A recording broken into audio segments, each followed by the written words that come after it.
might think that I just come in there and look for knockoffs, and that's not the case. You know, I'm actually a sharp, smart fighter.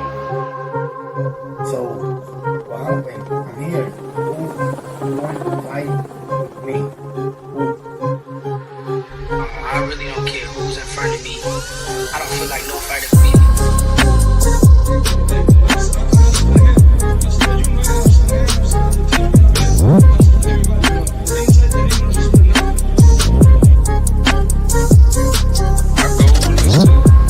Demolish everybody, to be honest. Everybody that's in my way. The pinnacle to any weight division is to have all the belts, all of the titles.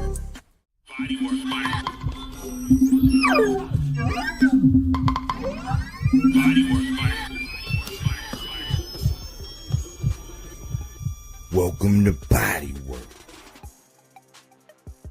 Welcome back. It's Michael Rogers. Welcome to Bodywork Boxing. It feels so good to be back. How y'all doing out there? You know what I'm saying? This Saturday we got a nice fight. We got a nice fight coming on tonight, man, and I'm ready. I'm excited, man. I said I was thinking about calling this fight, but man, I'm gonna stick to my guns and do what I've been doing, man. As far as just enjoying the fight, giving my commentary. You know what I'm saying? That's other people's. There's a lot of people out here that are actually call a fight. A lot of people out here that do watch parties, stuff like that. But I tend to just want to enjoy the fight. Cookie Monster, salute. Bodywork, boom, salute. Bodywork. I put the link out there. I sent you a link, boom. I sent you and AC a link. So y'all got a link already if you had time to chop it up. But I wanted to do this because I'm not going to come on tonight and call it a fight, man. I'm just going to enjoy the show. Mic check, 1 2 1 2. Sounding great as usual. That's what I like to hear. That I'm loud and clear. Cookie Monster, I appreciate you.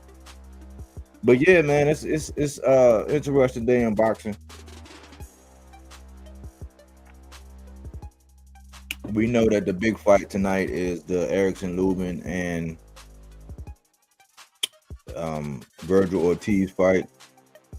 Big implications for 154. You also got Darius Fulgham. He's a contender at 168. He basically got edged out last fight out. I believe that was his last fight out by Bektamir Melikuziev. Beck the bully. The one who got stopped by Gabe Rosado, who was a terror coming in doing that. Man, that's that vicious body work. You know what I'm saying? You talking about head hunting, he hunts the body. You know what I'm saying? He throws with ill intentions, man. I think if you got some skills, you got some feet, you can deal with him. But the guy, Stevens, that he's facing, Darius Fulgham facing, he went the distance with Beck the bully. And so that's gonna be an interesting fight, man. I don't know too much about that guy. His record looked pretty good. He looked cut up. He looked like he was in shape. Fulgham, he always look in shape, and Fulgham kind of earned some points with me. He earned a couple little brownie points with me the last fight out because he showed grit, he showed heart. Because Beck was, at first I thought upset alert. You know what I'm saying? CJ Rich. Salute, CJ Rich. But at first it looked like Fulgham was going to do some, pull off an upset, and then Beck kind of made some adjustments, and that fight was kind of going back and forth. It was like at times they were landing their weapons, but ultimately Beck just really started like catching Fulgham, and he wound up winning, But I think that's the co-main for tonight. So watch out for that fight, man. I wasn't always big on Fulgham. I thought that he was kind of match made and all that, but the last fight he had with Beck the Bully, he earned some brownie points. You know what I'm saying? He's worth seeing. I don't sleep on him no more. And everybody kind of got to earn their spot with me. I'm not one of these guys that's going to jump on the bandwagon and just ride the wave and just do all that. Like, nah, like just like Brian Norman, he had to earn my fandom. You know what I'm saying? So I don't consider myself as one of the people that's just jumping on the bandwagon. You know what I'm saying? I kind of wasn't impressed. And as fights go on, I'm like, man, this dude is really making adjustments. He's really like coming into his own. And so now it's almost like he did not a 180, but you can see that he's, building on every fight that he's in. So he kind of won my fandom over.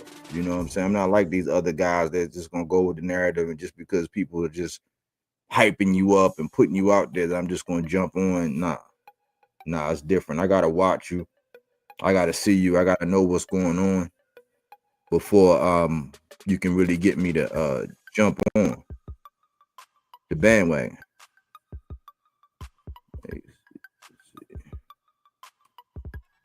AC, what's good, man? What's good with you, bro? What's good with you? I was just rewatching that Nicholas Flaws and Tiger fight, man.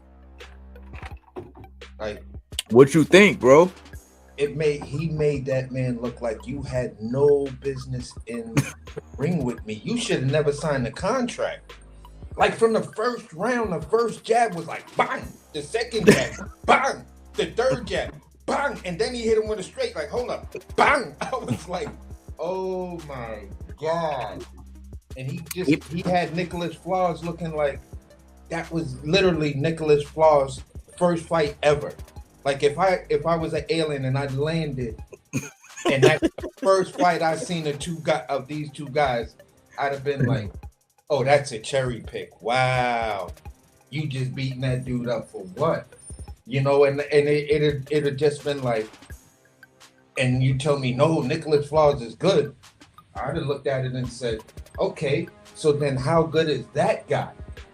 you feel what I'm saying? And it's just like, nah, bro. You know what I'm saying? So yeah, I like Tiger at 47. I like him at 47. And I don't know how Prentice is feeling after looking at that performance. I thought about that too.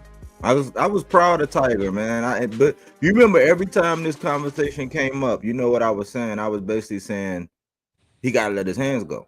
Yeah. It's the same thing I'm saying about Lubin. It's like if you let your hands go, you guys are not like, you're not going to win just using your defense and just letting the guy score points and be aggressive. Like you gotta let your hands go. So I was just like, when I seen him and he hit him with that first bang bang, you know what I'm saying? Like he was hitting him with them straight shots. I was like, oh, he made Nicholas look small. I started looking at him like, man, how big is this dude? He made Nicholas look like a small dude. He made Nicholas look like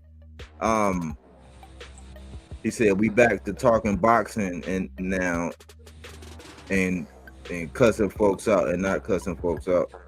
And not cussing folks out. Yeah, man. Yeah, man. We not doing all that, man. We try to keep it boxing. You know what I'm saying? I'm not saying that it hasn't gotten spicy over here, but like we don't gotta block trolls. You know what I'm saying? Even when people don't agree with my takes, they could stand on the other side. It's never really gotten ugly. I've never had anybody. That's why I took away all the wrenches. But even though I took them all away because I didn't know if I had spies in here, you know what I'm saying? I did that a minute ago. But we never have nobody having to block nobody. I ain't never had to mute nobody.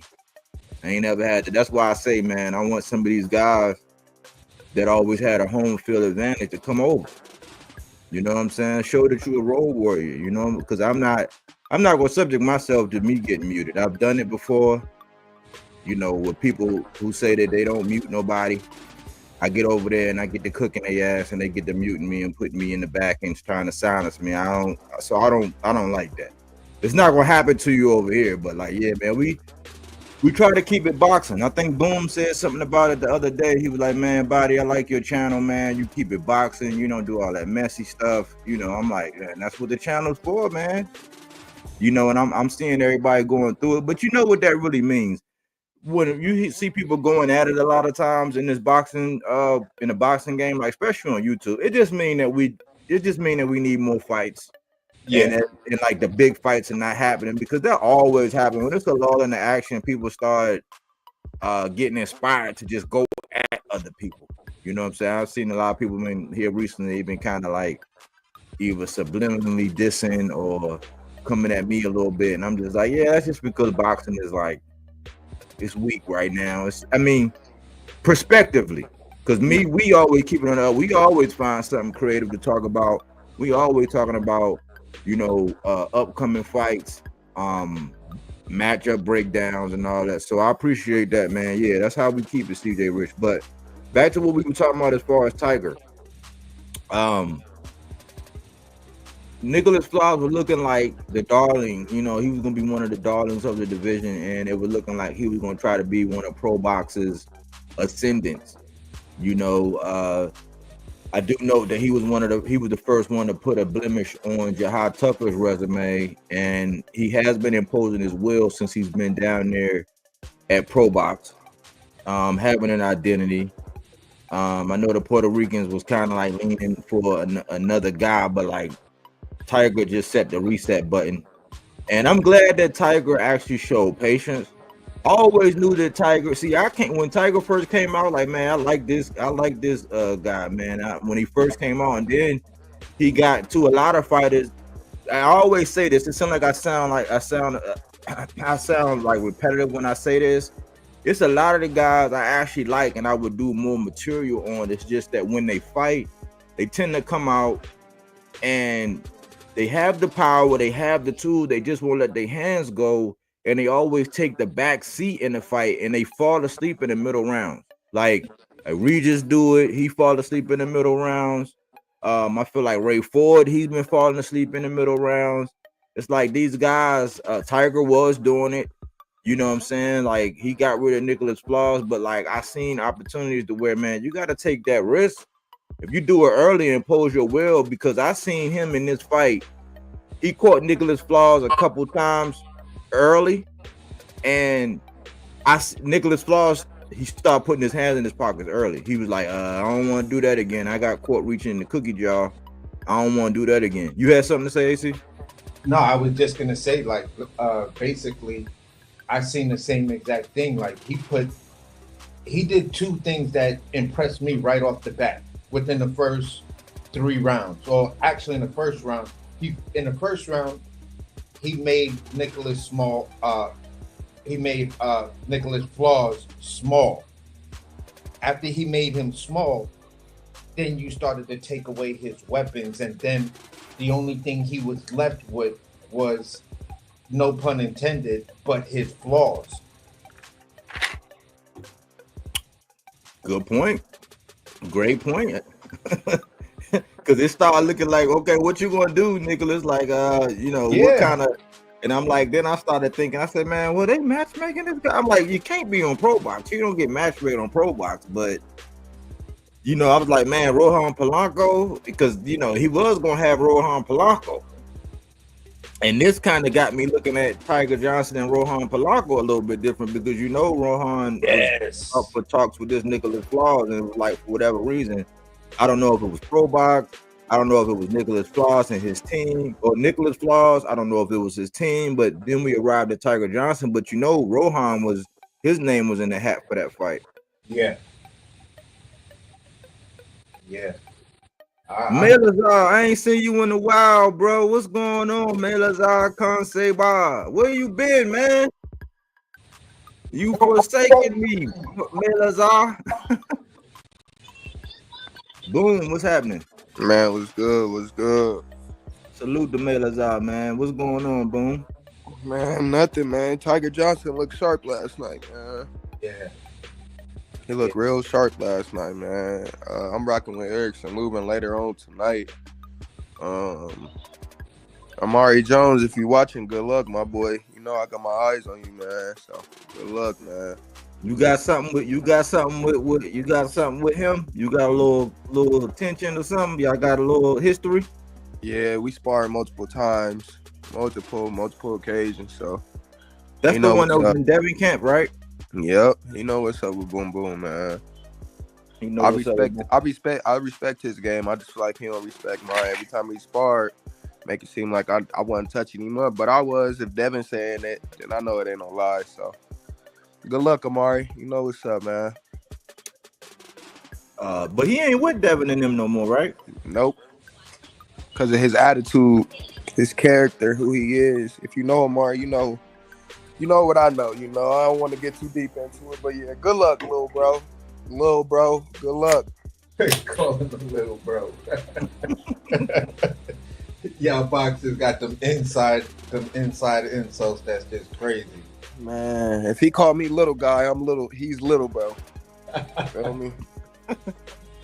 Let's talk about something that I found so funny, y'all. I mean, this, you can't make this stuff up, man. Look at this. Let me show y'all something.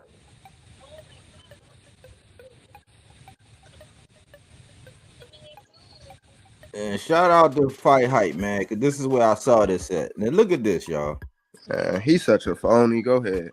This man say, look at the title, Fight, and shout out to Fight Hub. This is, that's their little, that was their little thing, the little video that they did, right? He said, I want Shakur and Mason. Floyd Schofield sounds off. And all I kept thinking about was AC when he was like, what? Like, he was saying it for original hits, but that's all I kept thinking when I read that. I was like, what? Like, I want Shakur. Now, hold on. Now, hey, tell me if I'm wrong or if I'm tripping or if I'm getting Mandela affected. This man had a fight with Shakur Stevenson. It was in Riyadh for Riyadh season.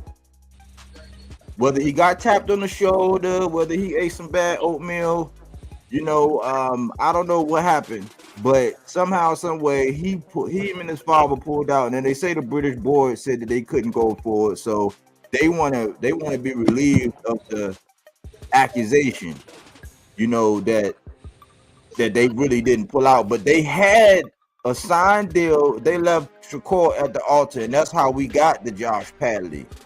That's one. He also had an offer for $1 million to fight Abdullah Mason, and they said no because they want to go dinosaur hunting. And they came out and put down a demo on Tevin Farmer, but again, I say that's after Tevin Farmer just went through a little baby ringer, having for a tire, and then Zepeda twice, arguably beating Zepeda the first time, and then you got the man coming off of a couple years of inactivity prior to him coming back and going through the ringer. So for you to keep coming out and saying like this is where we come with boxing now, to where people don't qualify or nail these dudes, you know what I'm saying, when they come out here with this BS. It's like, how do you want them, but you had an opportunity to fight Shakur and you turned down an opportunity to fight Abdullah Mason? Like, make that make sense for me, y'all. This what I'm gonna say, man. I don't know what Schofield got going on. He selectively, to me, like, he had a fight with JoJo. He's starting to give me Ryan Garcia vibes. That's really all I could say, man. Like, you say you're gonna fight these guys, and this and that, and you're not fighting nobody. So I don't know to take him serious like that, Yeah, I'm in that same boat with the Ryan Garcia vibes. That's a good analogy for me because I did my best to try to figure out the game that they was playing. Word. You feel what I'm saying? And I tried to rationalize it as best as I can to understand how you're trying to move, your son through and navigate him through boxing to try to maximize your movements. I want to take the shortest distance to the highest rewards. Okay, cool. If that's what you was trying to do, and using your mouth to get you there in some performances, you feel what I'm saying? All right, cool.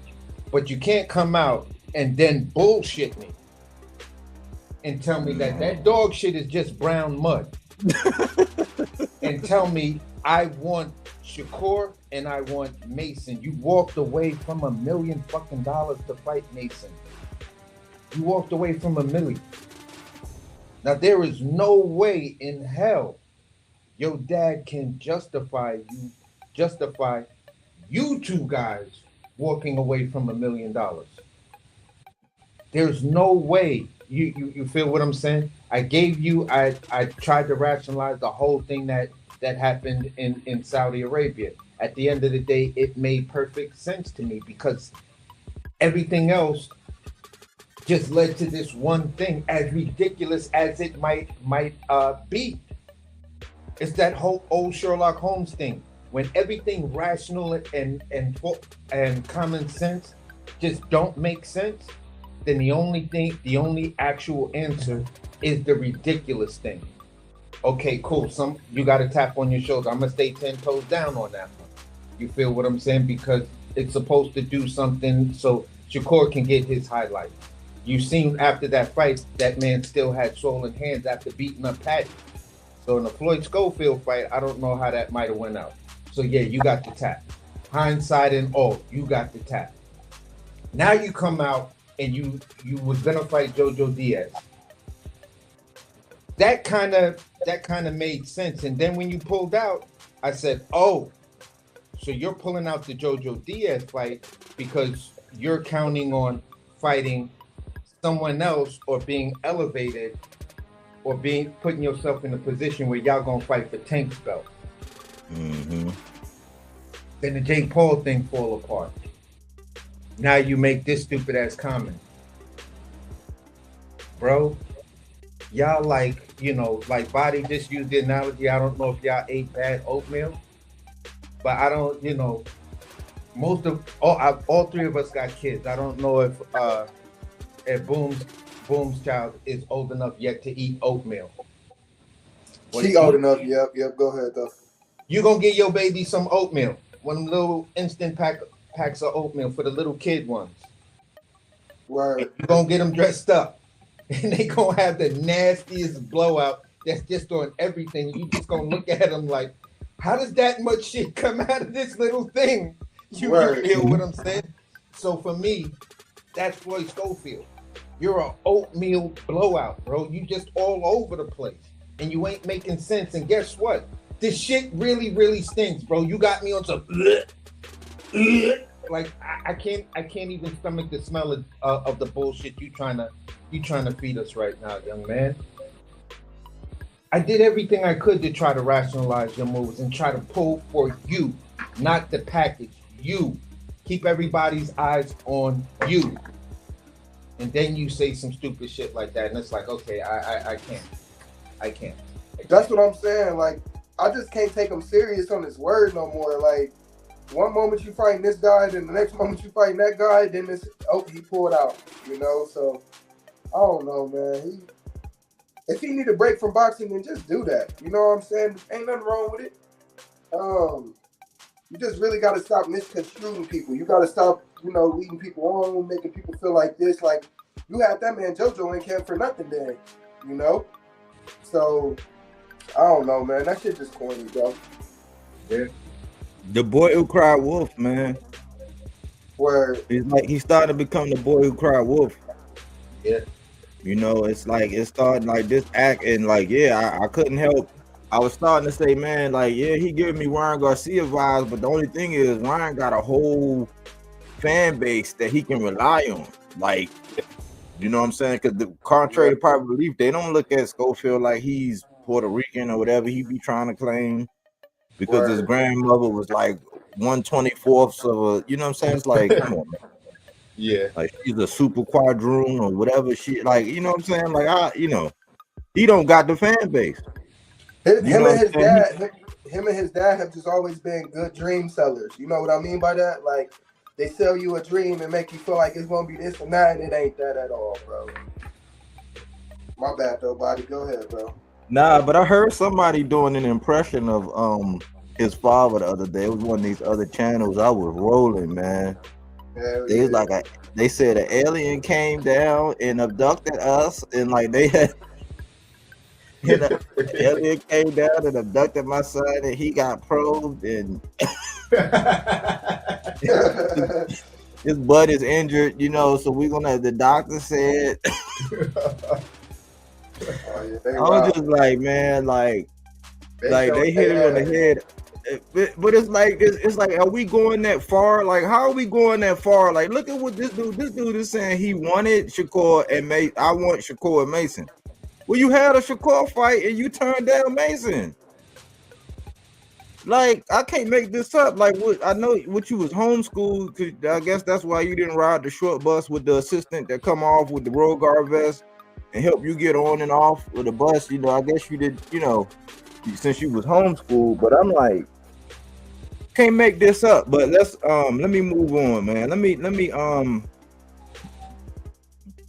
tell y'all, man, this guy right here, he looking more and more like the prototype, man.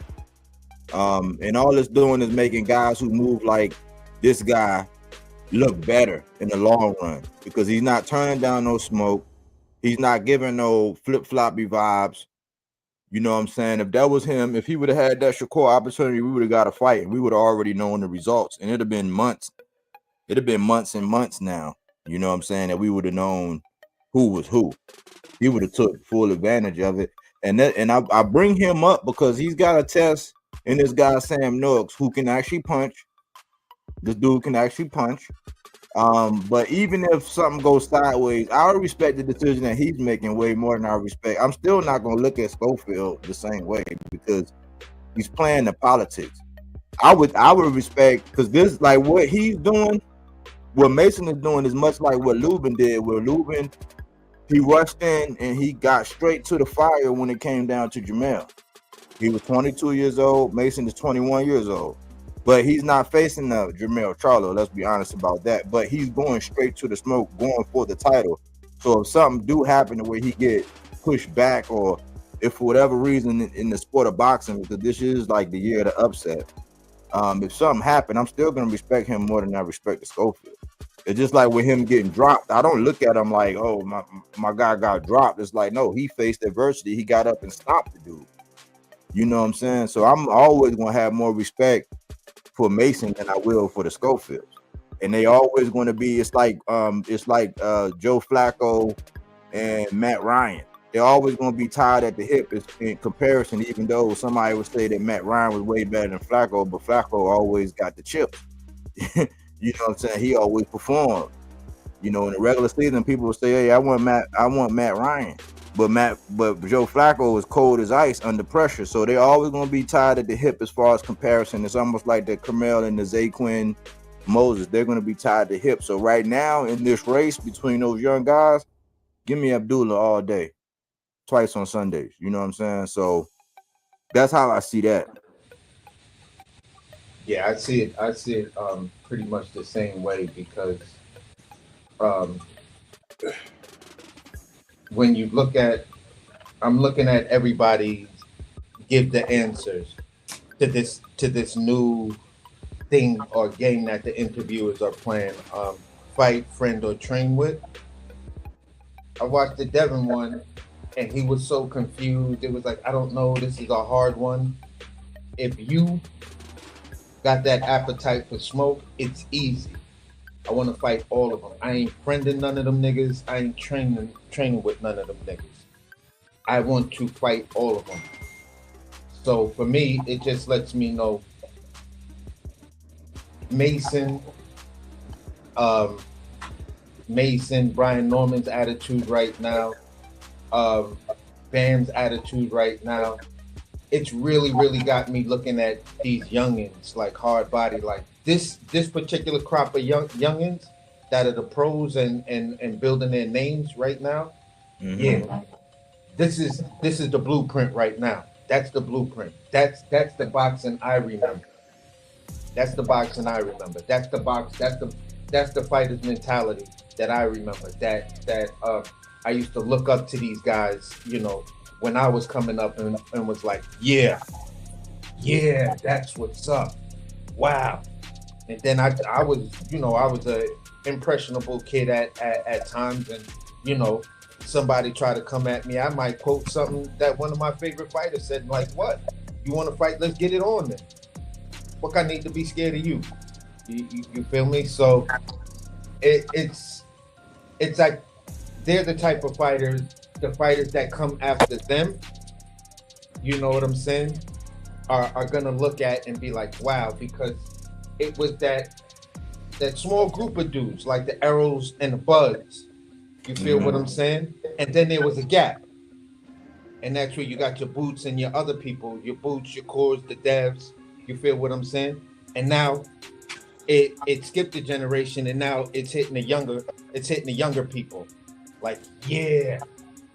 And it's you just seen an attitude like, yeah, it's coming back. Real boxing is coming back. American boxing is coming back. Yeah. Yeah, man. When it comes to this 35 division, man, I don't want to say what's going on between me and bro, but all I'm gonna say is 135 is everywhere. You got Shakur fighting Tiafimo, you had Tank fighting Jake, and then you had Morataya fighting Andy. So it's like, I don't know what to say about 135, man. I think it's just best to say I'm gonna keep my comments to myself. I'm not fucking with 135. I'm looking at all the other divisions though. Those guys want to fight their competition, their opponents that's in their weight classes. You know what I mean? Those guys want to realistically make it happen. So for this 35 division, I can't say too much more than that. Only Abdullah really wants to make it happen, become champion, and fight guys that's at 35, and not try to make these super fights and worry about the impossible narratives. And you know what I'm saying? So yeah.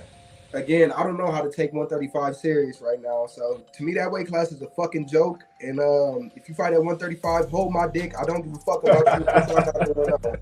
That's all I'm gonna say, man. If you fight at 135, hold my dick. I don't give a fuck about you. What you got going on? Keep trying to make super fights, and that's it. Yeah. Shakur, you know what's up. Nigga, you know how to reach me. Ain't doing too much of this gangster shit with you online, bro. Cause you my nigga for real, but I told you what it was, and I told you the dumb shit, you know. So, and you followed up with it, so you do you, bro. Yeah, I think this is what's look. I'm gonna reduce it down. This is what's happening at 35. Right. This is what's happening. You know what I'm saying? I said the other day that it's a chance where the torch is like it's laying there. It's like it's laying there. It's partially lit. It's already lit. It's just laying there waiting for somebody to be bold enough to come and grab it. You know what I'm saying? And I think this young man right here, I think he's on his way to go grab that joint. Like he's gonna take it. I'm not sure how long he's gonna be there because of his size. Got a decent size. Yeah, he does have a decent size for sure. Go ahead, though, buddy. My bad. But then it's gonna be going here, man. It's gonna go here with, you know what I'm saying, with it's between 35 and 40 the tweeners, because we're starting to see more and more that as certain fights happen, people are willing to move weights and jump around, like, man, certain people. So it's getting ready to be really from 35 to 47. It's really getting ready to be like the dust can settle, man, and we don't know who gonna be the last man standing. I mean, we can say it, but it's when people really grab their nuts and then that money, that money start going away, and you actually got to fight. Because right now, I think we're right now at the tip of the iceberg where these guys actually have to start fighting. Like the money, because if you pay attention, right, it's money there, but they're only giving the money to certain guys for certain fights. And the things that Turkey was doing, that money, it might still be there, but he's being selective in who he's giving that money to. He's not just giving it to anybody for any old fight.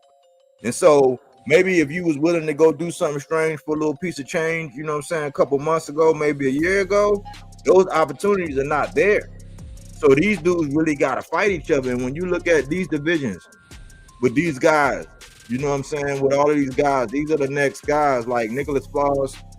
You see, I had Nicholas Floss over there on the right. You see, I had Targa Johnson over there on the left. You know what I'm saying? So who? So we just got to answer there. We just seen Rashidi fight Javier Fortuna and stay active, but they won't let Rashidi in.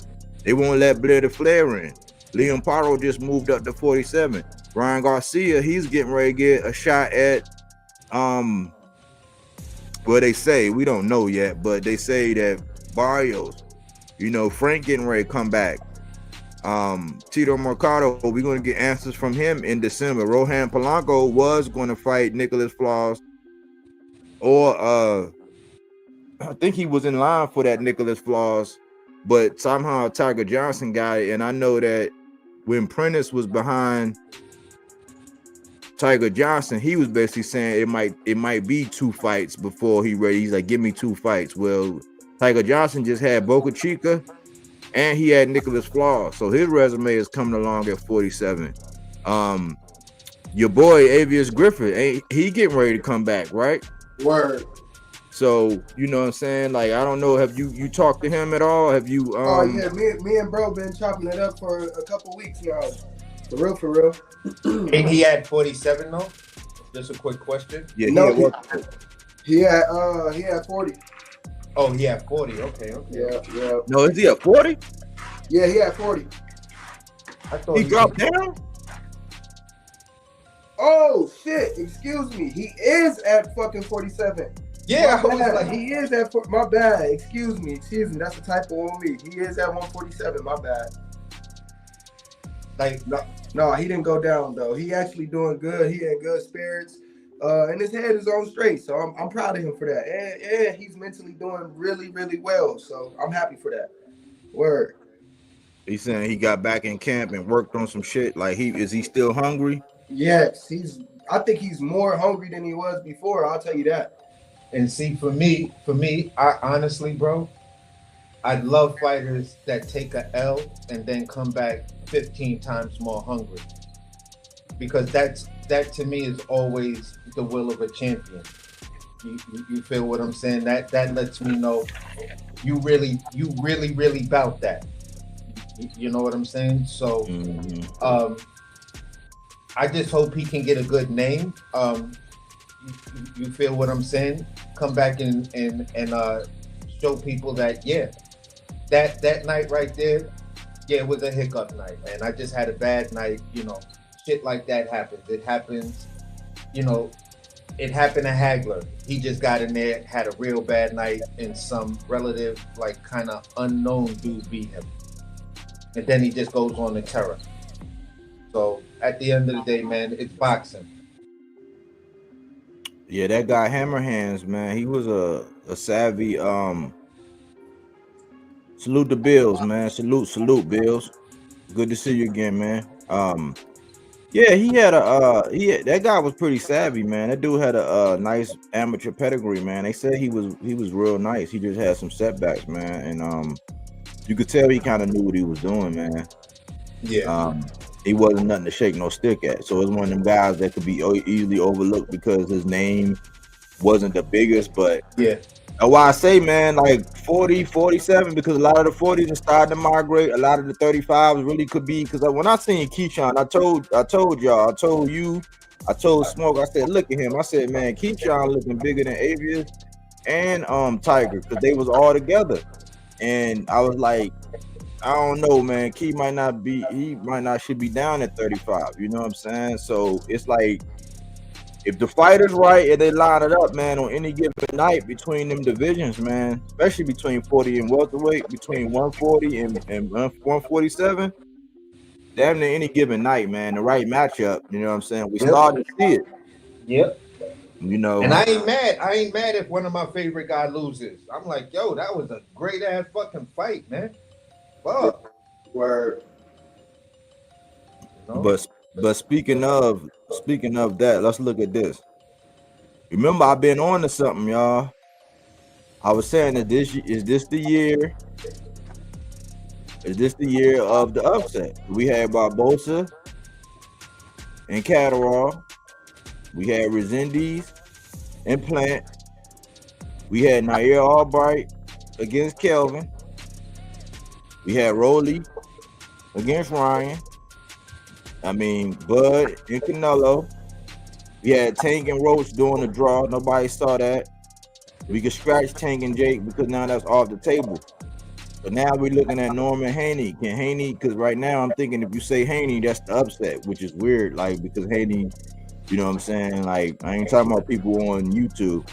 Benavidez and Yard, I think if you would say Yard, that would be the upset. Yeah. I think for us that's rooting for Mason, I think we would say, all things being considered, if Noakes was to win, that would be the upset. Tonight we got We're gonna get our answer in Ortiz Lubin. And then we got Tiger and Nicholas Flaws, because prior to them actually fighting, a lot of people were favoring Nicholas Flaws. You know what I'm saying? Exactly. But Shit sad. But look, I put this out on the 22nd of October, right? And I pride myself on doing this, man. And let me speak on this real quick. I pride myself on doing this on the 22nd because there's a lot of people that'll sit out there and watch content from other people, and they'll come behind it like a week later, 2 weeks later. There's people coming out. I seen somebody very popular, very famous, coming out here talking about Lubin might upset the apple cart. Remember where you heard it first. I'm like, where are you gonna remember that you heard it first? Like anybody that did a prediction yesterday or today, man, come on, knock it off. Like you didn't hear it there first. It's like these people, like you gotta start looking at and holding these channels accountable when they're making these predictions. It's real easy to sit back and listen to what everybody else got to say, and then you come back like, yeah, I agree, and you do that. Yeah. Right. That's good when you're talking about news in general, like contract negotiation and all that. Yeah, it's good to always wait till you get as many things. You know what I'm saying? It's just like you kind of want to wait till you see them at the weigh-in. You kind of want to say wait, but like people that's coming by now saying, "Oh man, I think Lubin and all this Lubin talk." I have never in my life seen so many people that jumped on it, claiming that they were first with it. But somehow, some way, it was a video done back on October the 22nd on this subject. And here we are today. You know what I'm saying? So I'm continuing with the theme. Is this the year of the upset? What y'all think about the year of the upset? Well, first, let me just say this. Just put up that list again real quick, Body. Just look at all of those good ass fights that happened in 25. Let's just get stuck on that. You feel what I'm saying? Mm-hmm. So that's just one. As far as the year of the upset, when you look at that list of fights, it's like, to a certain degree, are many of those fights upsets? Because if you know both fighters or you had history with both fighters, whether they're a big name or little name or whatever, they're across the pond or whatever, these are all solid matches. Some guys stepped up to the plate and stamped it and put their name out there, you know, and that's what I call putting the division on notice. Not when you're already a big name and you go up there and you knock some dude out that shouldn't have been in there. No, you didn't put shit on notice. You feel what I'm saying? Fight a tough unknown motherfucker. And if the tough unknown motherfucker putting the division on notice. You feel what I'm saying? That's why we saying the things we saying about Bakram. You feel me? So for me, just that list right there, I'm happy with. I just love that list. But if we're gonna play the game and say, all right, who's the next upset? I think I've been a person, I've not been a huge Ortiz fan. Me and Body texted each other earlier, and I was like, how the fuck did that skate by with so many people that are cooking boots for 2 tune-ups? But this is Ortiz's 5th fight, and he had 2 first-round stoppages going up to 54. But everybody still wants to tell us how Ortiz is really the man. When Boots is doing the same thing you doing. So, yeah. Go ahead. No, I was just gonna say, at the end of the day, I think this might be Lubin's time. So I'm gonna be real with y'all. I have Resendiz beaten Plant. Caleb has just always struggled with Mexican fighters. If you watch Caleb as long as I did, plus I'm from Tennessee. You get what I'm saying? Oh, yeah. And so is Plant. So again, I'm from Memphis. That's my little town, Brownwood. That's where I'm from, Brownwood County. Fuck with me. Y'all know y'all love me. It's your boy Boom Boom tapping in. But no, hold on though. again, I knew that Caleb was gonna lose that fight due to the simple fact of if you watched him fight the guy that he beat for the IBF strap, then you would know that okay, Caleb Plant does struggle with Hispanic fighters, not just Mexican, but Hispanic fighters in itself. So I had Resendiz beating Plant. As bad as that sound, even though you from the city, bro, I mean from the state, bro, yeah, I had him beating you because of how your game and what you do. Now to keep it so P with y'all, the only person I ever heard say that Lubin would get the upset was Bodywork Boxing. That YouTube channel over there was the only channel I heard. Everybody else been very high on Virgil Ortiz beating him and getting the Jerron Enos fight. A lot of these channels have. The only panel and platform I heard say that Lubin could possibly get the upset due to his reach and everything that man said on October 22nd came from Bodywork Boxing. That's why I jumped on that bandwagon, because I didn't know that Lubin even had the reach. I didn't know that Lubin had this and that until I came and heard, again, one of the coldest platforms, Bodywork Boxing, say it. So that's what's making me somewhat, in some way, lean towards Lubin, even though I do still see Virgil getting a UD or just a decision win. So, yeah. These upsets this year have been crazy. Some of them have been crazy. In the eyes of Boom Boom, in my eyes, I never once thought that Canelo would beat Crawford. To the fans, all of the fans, all the people that weren't in camp with us, they all had us losing. Okay. So again, in my eyes, I never once thought that Canelo could beat Bud, ever. I never even was nervous for that fight. I've been nervous for other fights for Bud, but when this fight came about, this is where Bud shined the brightest, So to me, I had Bud winning that fight. Some of these other fights, like Nair, he wasn't supposed to beat Kale. I ain't even gonna lie, Like, that's crazy. I want to say Rolly versus Ryan. Nobody expected Rolly to win that fight. Come on, man. Let's be serious. And then Barboza beating Catterall. I looked at that like a 50-50 fight, but nobody ever even saw Tank versus Roach being a draw, ever. We all had Tank by Demolish Station or whatever you want to call it. Some of us probably didn't, but me personally, I thought Tank was going to demolish. Keep it a beam with you, bro. Body will tell you I'm going to keep it a beam with you. I was like, yo, I think, I'm telling you, bro, I think this nigga Roach going to show up and show out. Expect something different from what you going to see with this guy. Right. You did. But yeah, no, man, just my personal mindset right now. I do think that Lubin can, in a way, pull it off.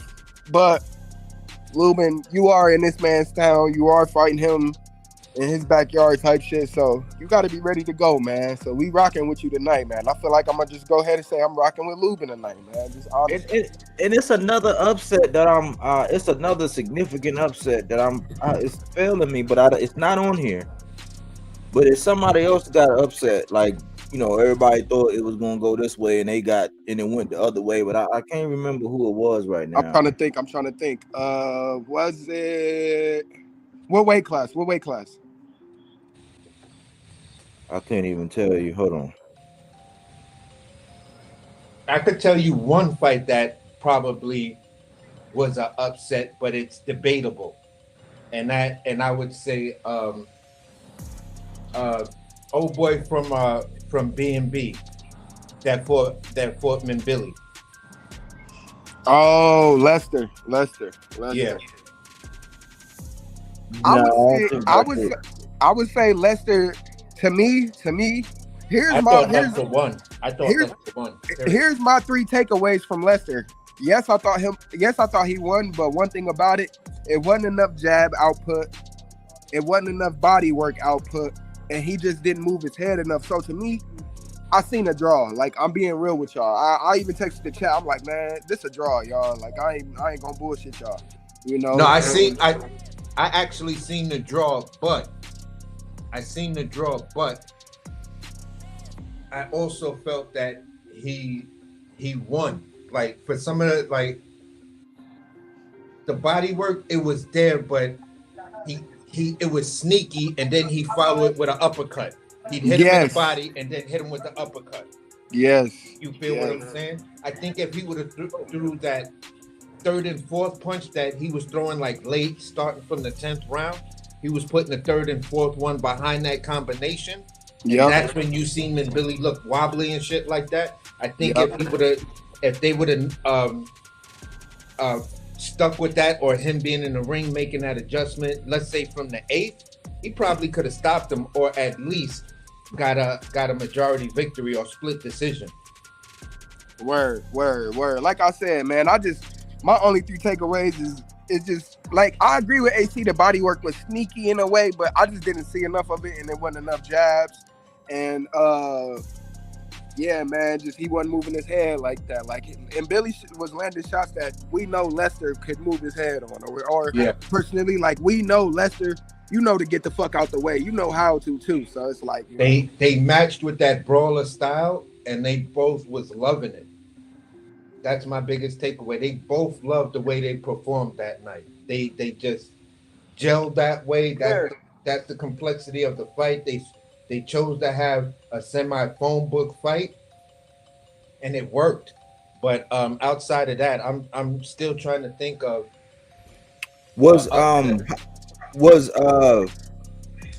it might be Hamza. It might have been the Hamza. Was it Hamza and Berlanga? Yes, that's an upset for Hamza, because a lot of people were going with Berlanga, bro. And Yeah. that's some real shit. That's an upset for Hamza. I'm not gonna lie to you, bro. To me, I still call that fight an upset. I'll argue with anybody about it, because Hamza was not the favorite in that fight at all. At all. And any platform that talked about it was Edgar this. Edgar said he could get hit by a semi truck. Whoop-de-woo this. Whoop-de-woo that. that was the biggest question going into it. Could Hamza take Edgar Berlanga's power? Man, Hamza Moving up. Remember, he fought Berlanga off of the draw with Adames. The draw with loss Adames. to Adames. Damn. You feel what I'm saying? And after he went up, made some adjustments, and he got the stoppage. Hey, that's why I love AC, bro. That's why I love AC, man. What? Because he said loss. Yeah, bro. I sat here, I sat here and said draw. This nigga gonna say to the loss. hey. No, I thought you said loss too. Yeah, because we said because we basically, even though we both like Hamza, man, we both said the Adames actually, you know what I'm saying, he got that. Ask my lady. Hey, ask my lady. All night after Hamza beat Berlanga, after he beat Berlanga, I was Alhamdulillah all night, right? But check this out. When they called that fight a draw between him and Adames, I was happy, but I was upset because I wanted Hamza to win that fucking fight. Y'all don't understand this feud I got with Carlos. Like, it's not nothing personally. Like, we ain't never sparred. I ain't never talked to him, nothing like that. I have seen him down here in Omaha because he did fight on the Bud Benavidez card. But I'm saying, like, Adames is just so, like, I don't know, man. I'm against him, bro. Like, nah, Adames not it. Like, Boom was like, when he saw that decision, he was like, Stafila. Hey, all I kept saying was Alhamdulillah when he beat the shit out of Berlanga, bro. I was in the house screaming Alhamdulillah. I couldn't believe it. I wasn't big on Adames, but he impressed me against Shiraz. I don't know if it was just he was up for Shiraz. I don't know if Shiraz, I don't know if his hand was messed up. You know, because the way he fought Berlanga, you would think that maybe something was really going on with his hand. But I wasn't always big on Carlos. I just think that he fought a great fight against Hamza. I always thought that when it came down to Adames, all he really got is a wild right hand. Like if he you let him batter you with that right hand, you know what I'm saying, you got a shot. I mean, you don't know how to negate him using that right hand, then it's all night type shit. It's all night for him because that's where he's successful, as with that nasty, crazy, sluggish right hand. anything, that jab, gone. That hook, gone. That uppercut, gone. The straight, gone. Like, all that shit, gone. Like, footwork, gone. Head movement, gone. IQ, gone. Like, I don't like that dude, bro. It's just something about him and the way that he fight. I can't fuck with it, bro. Like, I just can't get boogie with it or get jiggy with this shit. Like, I can't. I got it. I think I got it. I think I know the other upset, y'all. Give it up. Give it up. Yep, there it is. Abyss. Yep. Maru. Hey, y'all see he lined up. Yes. Hey, yes. y'all see he lined up to fight Xander Zayas the 31st on the undercard of Shakur versus Teofimo Lopez. Yay. Because that's the fight we asked for. Yeah, I don't think nobody's seen a boss coming out the woodworks to beat Tez, because I mean he was. I ain't gonna sit up here and lie to you like I know a boss. I don't know a boss. I'm just became familiar with him. You know what I'm saying, after the Tez fight. So I'm not gonna front. Yeah, same here. I'm in the same boat. I didn't even really care to watch the fight. I just wanted to see the results. I was like, I don't know who this dude fighting. He might be just some guy to make your Tellus look good for something else. So I was like, I'll catch the highlights on that one. I'm in the same boat. Not saying that because they saying that. I'm saying that because I really don't know the guy. I know Tellus really well, but Abyss Baru, bro, I never heard of you, so I'm not gonna sit here and lie and act like I know who Abyss is and what he got. Just good luck, buddy. I got another one for you. Give it up.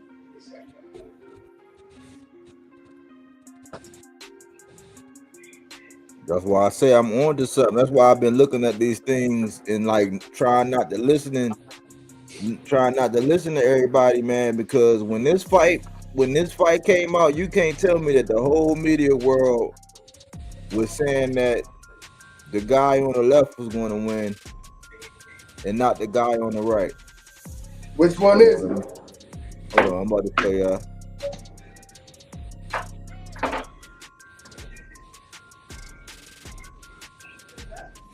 Yep. You know why? Because I had Parker winning. I definitely had Parker winning that fight. Before the fight started, I said, yeah, Parker about to knock him out, bro. Wow. I was 50-50 on it, but I was still leaning towards Wardley. Really? Yeah, bro. I done seen some signs in Wardley that just tell me, bro, you got to kill that man in the ring. That's crazy. You feel what I'm saying? You literally have to kill that dude because he just got a different mindset. Like, to go through what he went through, why did I just brain fart on this? AC, let me ask you 5 rapid fire questions for Wardley real quick, okay? All you got to do is say either Wardley or the other fighter. You ready? Yeah. Fabio versus Richard Torres. Wardley. Fabio versus, okay, my bad. Wardley versus Dubois. Wardley. Wardley versus Wilder. Wardley versus Wilder? Yeah. Oh, he knocking Wilder the fuck out. Wardley versus Fury. Oh. Woo. See, that might end in a draw. And then Wardley versus Atama.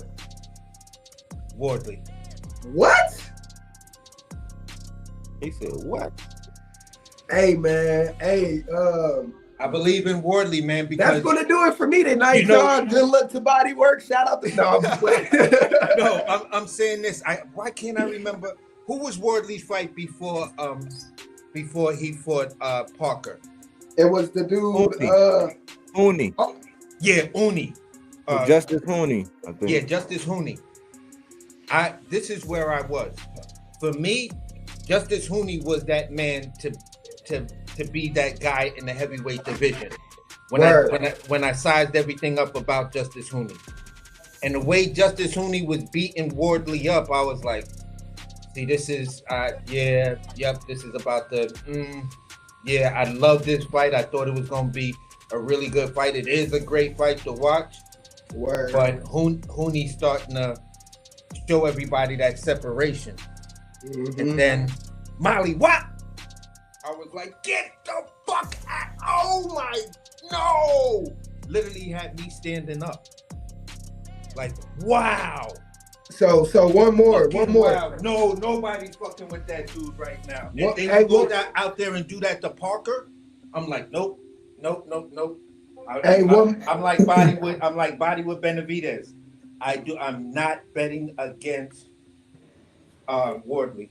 Not against this crop of heavyweights. What about Wardley versus Caballero? Yeah. Because that's my boy at heavyweight for me. I'm rocking out with Caballero. Fuck Usyk, fuck Fury, fuck everybody. I'm Caballero. Agit is nice, but I don't. There's no way. Know if Agit could like. There's no way you about to sit here and cap. No, I'm not capping. I'm saying it's like Agit is nice. I'm not taking anything away from him. He will beat the shit out of Wardley, intangible that Wardley brings in a ring. Like he's just always there. But he only gonna bring the power. You know what I'm saying? Like, he's working on his technique, bro. He's working on his technique because his technique is the thing. That uppercut that he threw, that the 2 times he threw, he set Parker up with the uppercut. With the 2 times he rocked him. Because everybody was saying Wardley is more susceptible to the uppercut. And Wardley said, watch my uppercut. Bang! They did. People did say Wardley was susceptible to uppercut. You not capping. So, I'm just saying, there's just a certain presence when that man is in the ring. It's like an invisible pressure. What else? Had that equated to like what was the other like Bleach or something like that? It would be Fabio Wardley's spiritual pressure just breaks people down before he even gets close to you. What about the other punch that be fucking Wardley up? What is it? Let me see if you be knowing. Let me see if you know for real. What is it? Which one? What are you talking about? Another punch that a fighter can throw that Wardley is susceptible to? Yeah, to always getting hit with. What's the other one? Well, I see him at times. If you got a good straight, you can catch Wardley because he does get a little lazy and keeps his head on the line a little too long. And other than that, I really don't know. To be honest, not even trying to clown you or nothing. Don't take this personal, but it's the hook. He always gets hit with the hook, bro. Always. He's very susceptible to a hook. Joseph Parker showed that. But aren't most young fighters that don't have a huge pedigree? That's like in general most of them, because we can make that argument for damn near many fighters that they're all acceptable to the hook, because for some reason that's a punch that trainers are not really having their fighters be defensively responsible about. We see it in only a select few of fighters that are defensively responsible to actually defend the hook or counter away from the hook, or counter away from that person's strong hook. Word. I always see him getting hit with that hook, man. He be like the punch that the hook, I think he could eat those. That's why I didn't bring it up. It's that straight. The straight, when he comes in and he gets lazy and he gets hit with that straight, he kind of does this hop back where he's completely off of his feet, or you can see it kind of wobbles him and he don't like it and he'll move out of the way of it. Word. So, I mean, we both got like, those are the 2 punches. If he could fix that, get a trainer to whatever, who knows what'll happen between him and Caballero. But I think him and Caballero is right now, for me, it's a 50-50 fight. I can't call that one because I like Agit too, because Agit is coming up. But I really wanted to see the Agit Caballero versus Justice Hooney fight. Yeah, the only one out of all them names Boom mentioned was, I still think, depending on why how he come back. I know he called him Do Booty, and Ajit Kabial, the only ones I would say I don't know, but I don't think. So he really beats Atama? He really beats Atama to you? But see, they stablemate, so I don't know, man. I don't even know if we ever see that.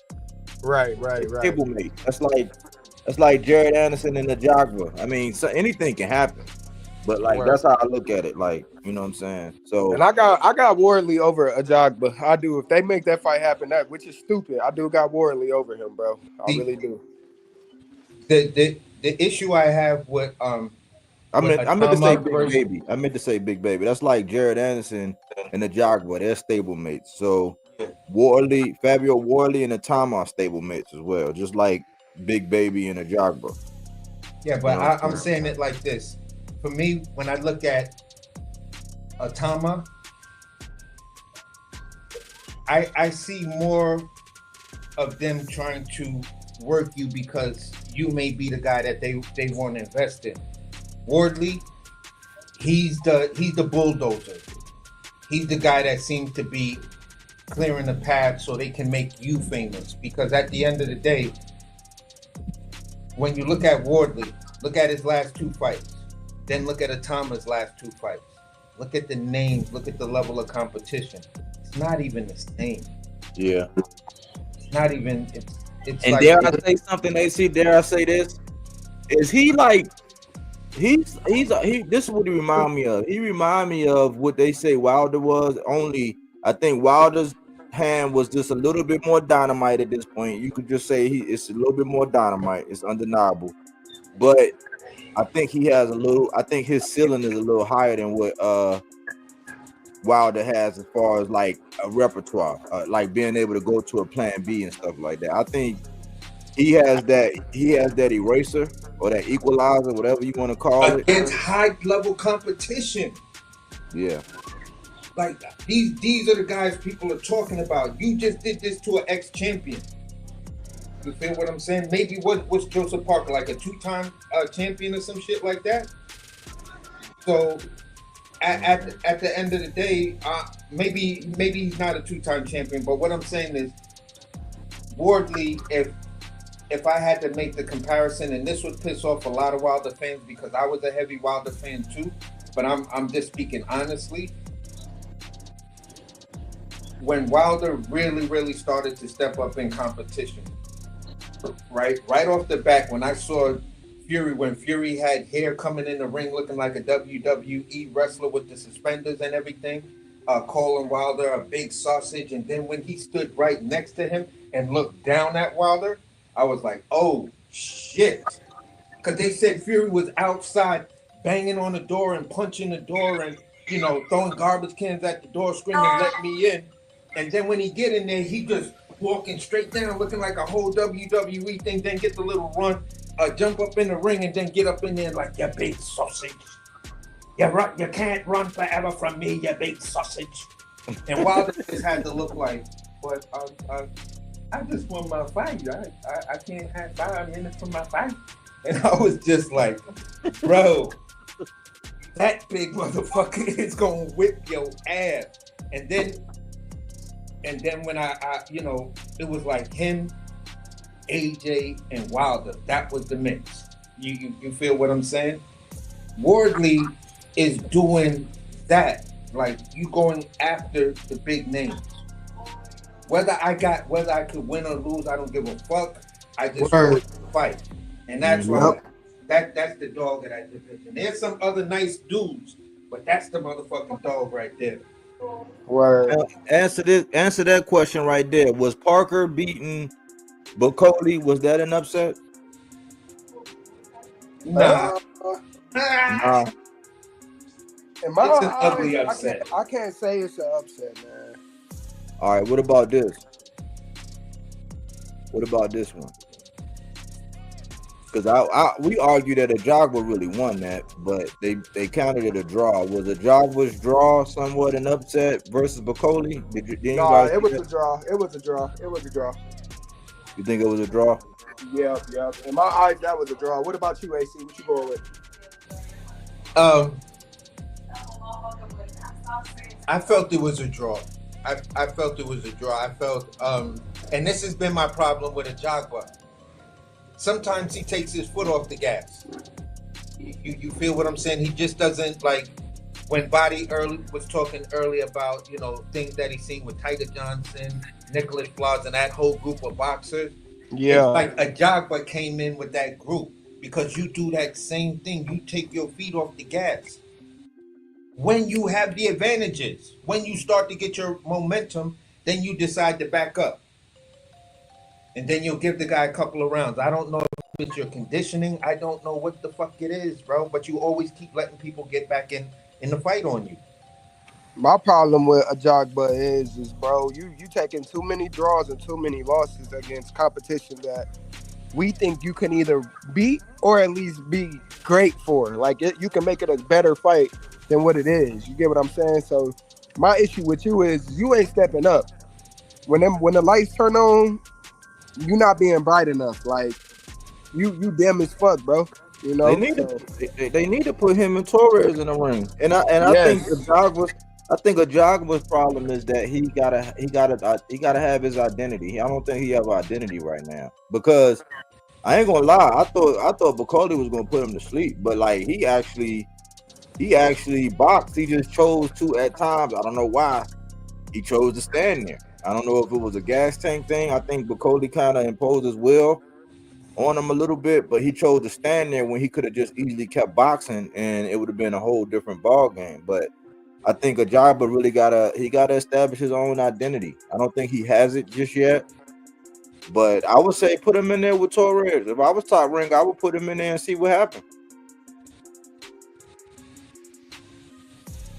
Yeah, they're gonna break Richard Torres.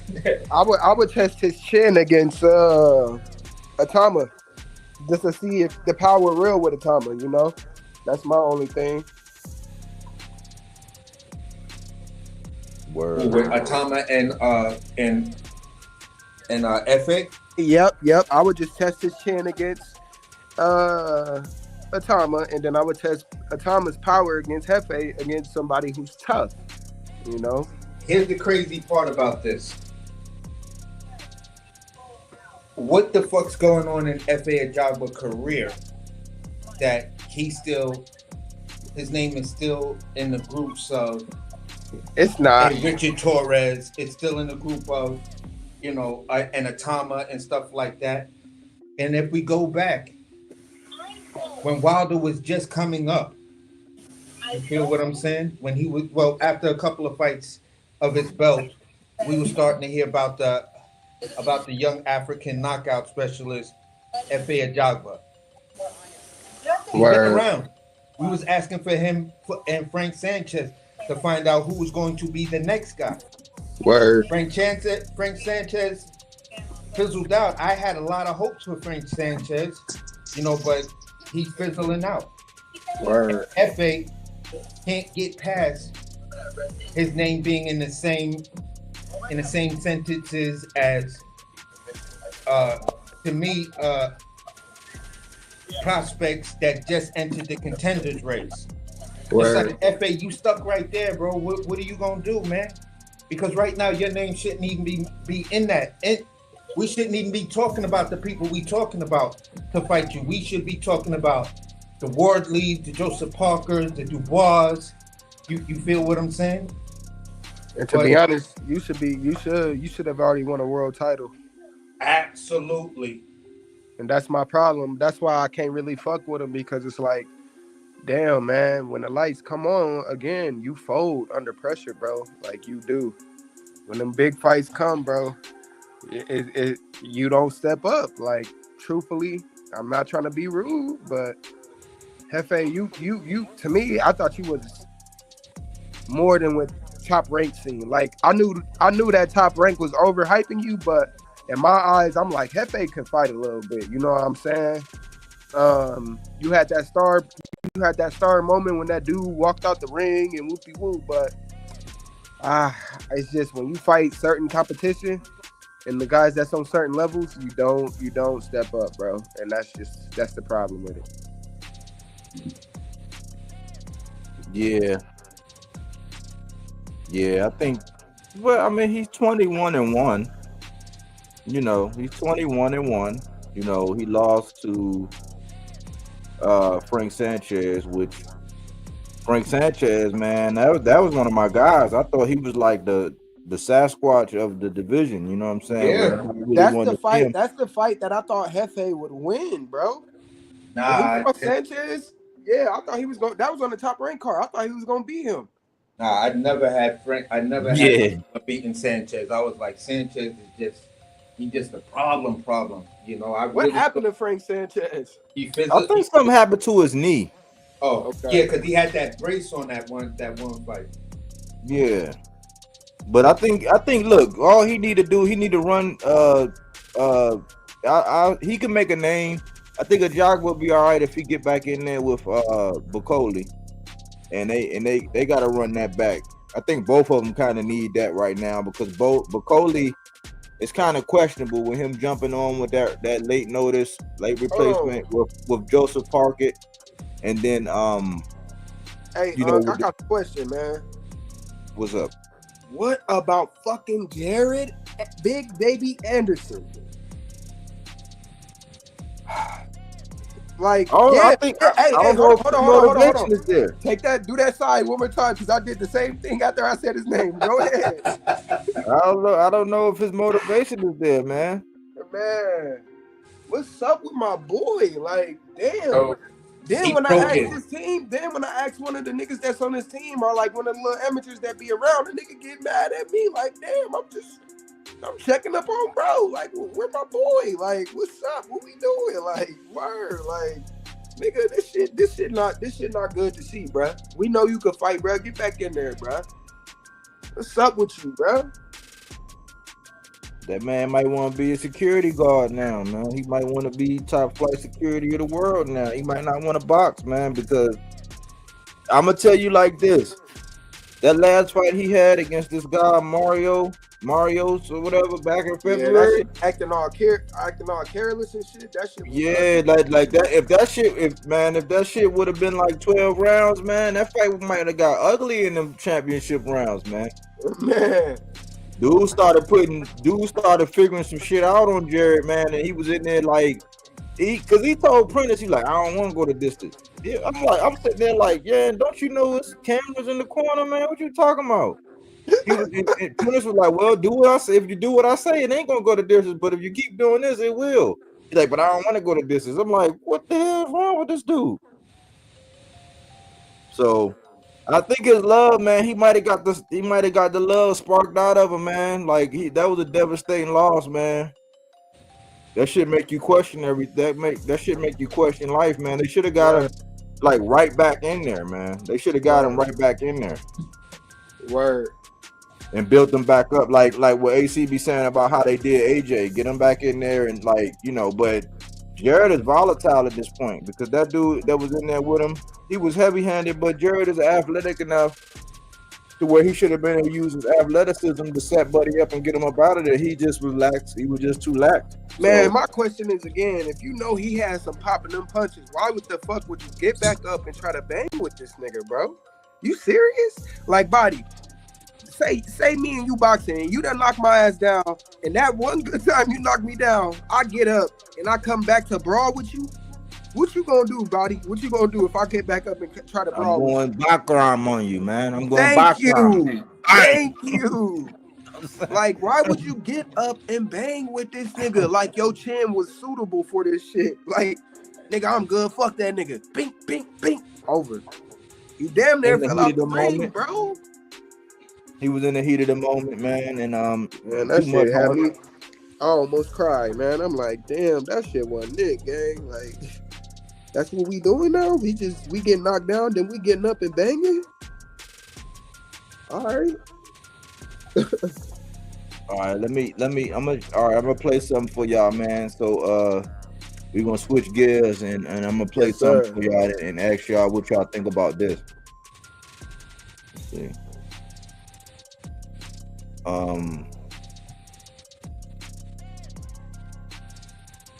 This is something I came across the other day, and I'll be checking these fools. Let me see. I want y'all to listen to this very closely.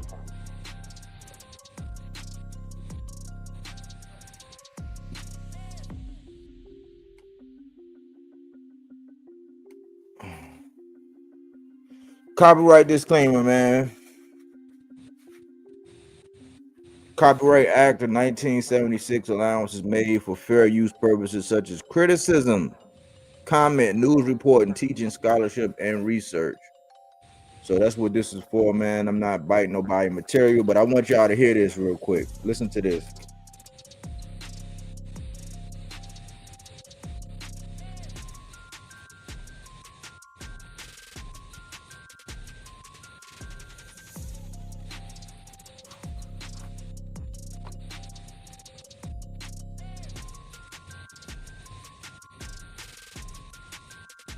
So, if there's any other questions, bro, I'll happily answer them. Yeah, and Virgil, you just mentioned that Jerron Ennis, right? You said, well, he has a couple of titles, whatever. And I like hearing that. I know Max does. We don't care about the titles on this show. And Did y'all catch that? Yeah. One more time. One more time. All right, hold on. He just told them we don't care about titles on this show. If that's what it is.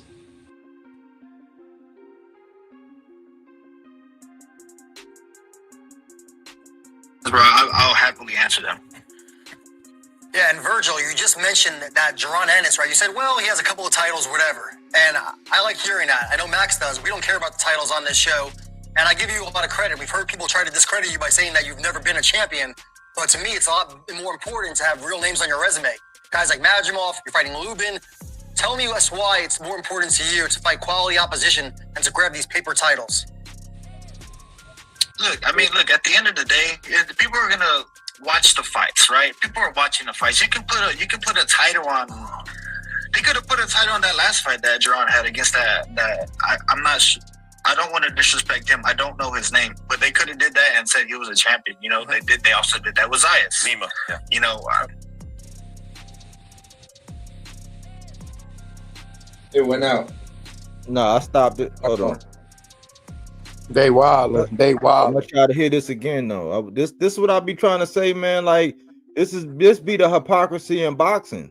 Like, so this is what we all know, but I want y'all to let's let this play out one more time. I said yes. So, if there's any other questions, bro, I'll happily answer them. Yeah, and Virgil, you just mentioned that Jerron Ennis, right? You said, well, he has a couple of titles, whatever.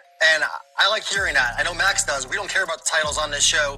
And I give you a lot of credit. We've heard people try to discredit you by saying that you've never been a champion. But to me, it's a lot more important to have real names on your resume. Guys like Majimov, you're fighting Lubin. Tell me that's why it's more important to you to fight quality opposition and to grab these paper titles. Look, at the end of the day, people are gonna watch the fights, right? People are watching the fights. You can put a title on. They could have put a title on that last fight that Jerron had against I'm not sure. I don't want to disrespect him. I don't know his name, but they could have did that and said he was a champion. You know, they did. They also did that with Zayas. Zima. Yeah. So it's just like there's no credibility behind those fights. I would rather have. You know what? I'll give you an example. In the 2013 Junior Olympics, I know I'm going way back, but that small medal that I got from the National Junior Olympics is my favorite thing that I ever got in my whole amateur career because I fought 3 sharks back to back to back. It means more to me than the ringside 30-pound belt that I could barely carry at the age of 10. It means more than all the other national championships that I got, all those belts. It means more to me than the most outstanding boxer award that I got in my last nationals. That small medal because I knew what I had to deal with before the camp, during the camp, and actually in the fight. Because that was a hard tournament for me, and I got it done. And Chris, this is why real fighters like the Ring Magazine Championship. This is not because we're on the Ring Show. I've been saying this for 25 years or something like that now. Because in order to get that belt, you have to prove that you're the man. Just take away all the politics and everything. You just have to beat everybody, and then you get that belt. Exactly. Man, There's so much to take issue with that, man. But you asked me a while ago, Boom, do belts or titles matter? And I say, man, it depends. And this is the game that these guys always play, right? Like, so they'll come out and say, we don't care. We don't care about titles, but then and it's all about names, but then, they don't ever, I gotta bring this guy up. They don't ever want to respect the shooter. Word. Because it's funny that when he fights somebody, oh man, it wasn't, oh man, that's just cherry. Like when he fought Frank Martin, even though Frank Martin was just on deck for Shakur. When he fought Ryan, even though Mike Tyson said that they needed to fight, like, and Ryan pulled out the initial one. You know what I'm saying? When he fought Leo Santa Cruz, though, he wasn't nobody, but Leo Santa Cruz is probably going to be in the Hall of Fame. When he fought Rolly, and now everybody, a lot of people are barking up that Rolly tree. When he fought Isaac Pitbull Cruz, when he fought Lamont Roach, nobody wanted to see it, but then right afterwards, Shakur wanted to fight Lamont Roach. And it's like, it's all about names, even though those were champions. He wasn't pulling up, even when he fought Hector Garcia, he was a champion at the lower weight. Nobody says anything about Shakur going up to T.O. and talking about, oh man, he bringing T.O. bringing Shakur up. Nobody's saying, no, they don't do that. But when it comes to a certain name, they do that. And I always say, like, because just like when I talk about Jermell Charlo, he went and got undisputed one by one by one. And it's more than just the title. That's why I say it depends on who's actually massaging the conversation. So you'll hear them guys talk about the Ring magazine, and my question, what they ended off with, they were saying that with the Ring magazine, which everybody's considering lineal, but lineal was really to see, okay, where did pretty much the legacy stamp left off at. Now they are just allocating that title to a certain person. Like they allocated it to when Boots fought Montes Stanionis, and he said to beat everybody. Now, did Montes Stanionis beat everybody? No, he did not.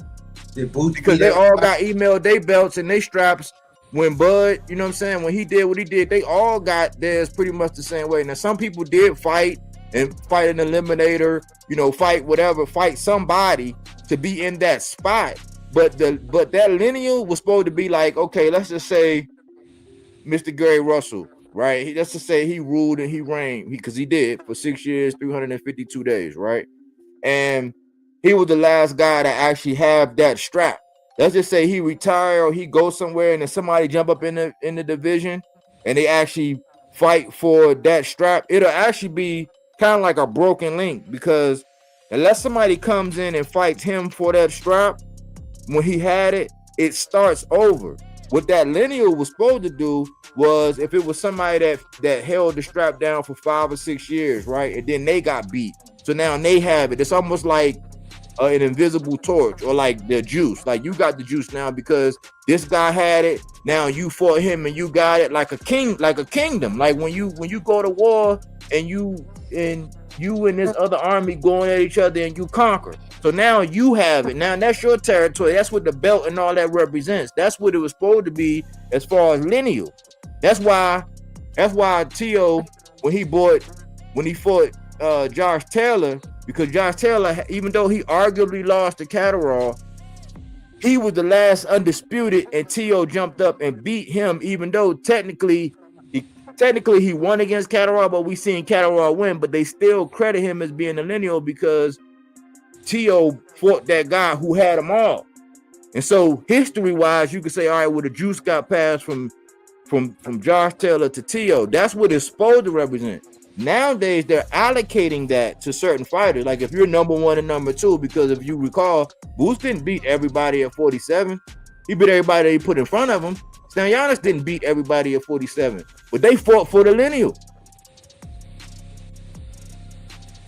You see what I'm saying? Y'all see what I'm saying?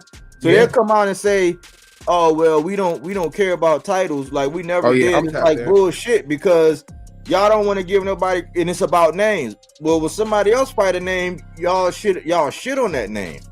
Yeah, y'all don't give that name no cachet or no, y'all don't boast to that name. Nope. Yeah, for me, it's like, many years ago, or the last few lineal champions, like real lineal champions, like Mel Charlo, I'll give Tyson Fury the lineal because yes, it was broken through the Klitschko brother, but the other brother did, have a dominant reign in the heavyweight division. Fury comes along and he beats him impressively. So it's like, okay, the lineal championship died when those fighters stopped fighting. Yep. Feel what I'm saying? Now we're in a new era to where you have a new designation called the ring belt. Right. And the ring belt standards are nowhere near the lineal champion standards because you keep trying to use the same talking points, but then when you show who did fight, who's a ring champion nowadays, none of them have done what the lineal champions had to do. So yeah, I call certain fighters lineal champions, and then I'll call other fighters Ring Magazine champions because you can't lose the lineal. Like, they can't take that belt away from you. And then they try to say, well, they took the Ring Magazine from Mel, so he's not the lineal no more. I'm like, that's impossible because Tyson Fury was 2 years on the couch of a drug suspension and all other kind of allegations. He comes back in, and what the fuck is he telling people? I'm defending my lineal championship. You have to beat me in order for you to be that. So how did Mel get stripped? Word. Yep.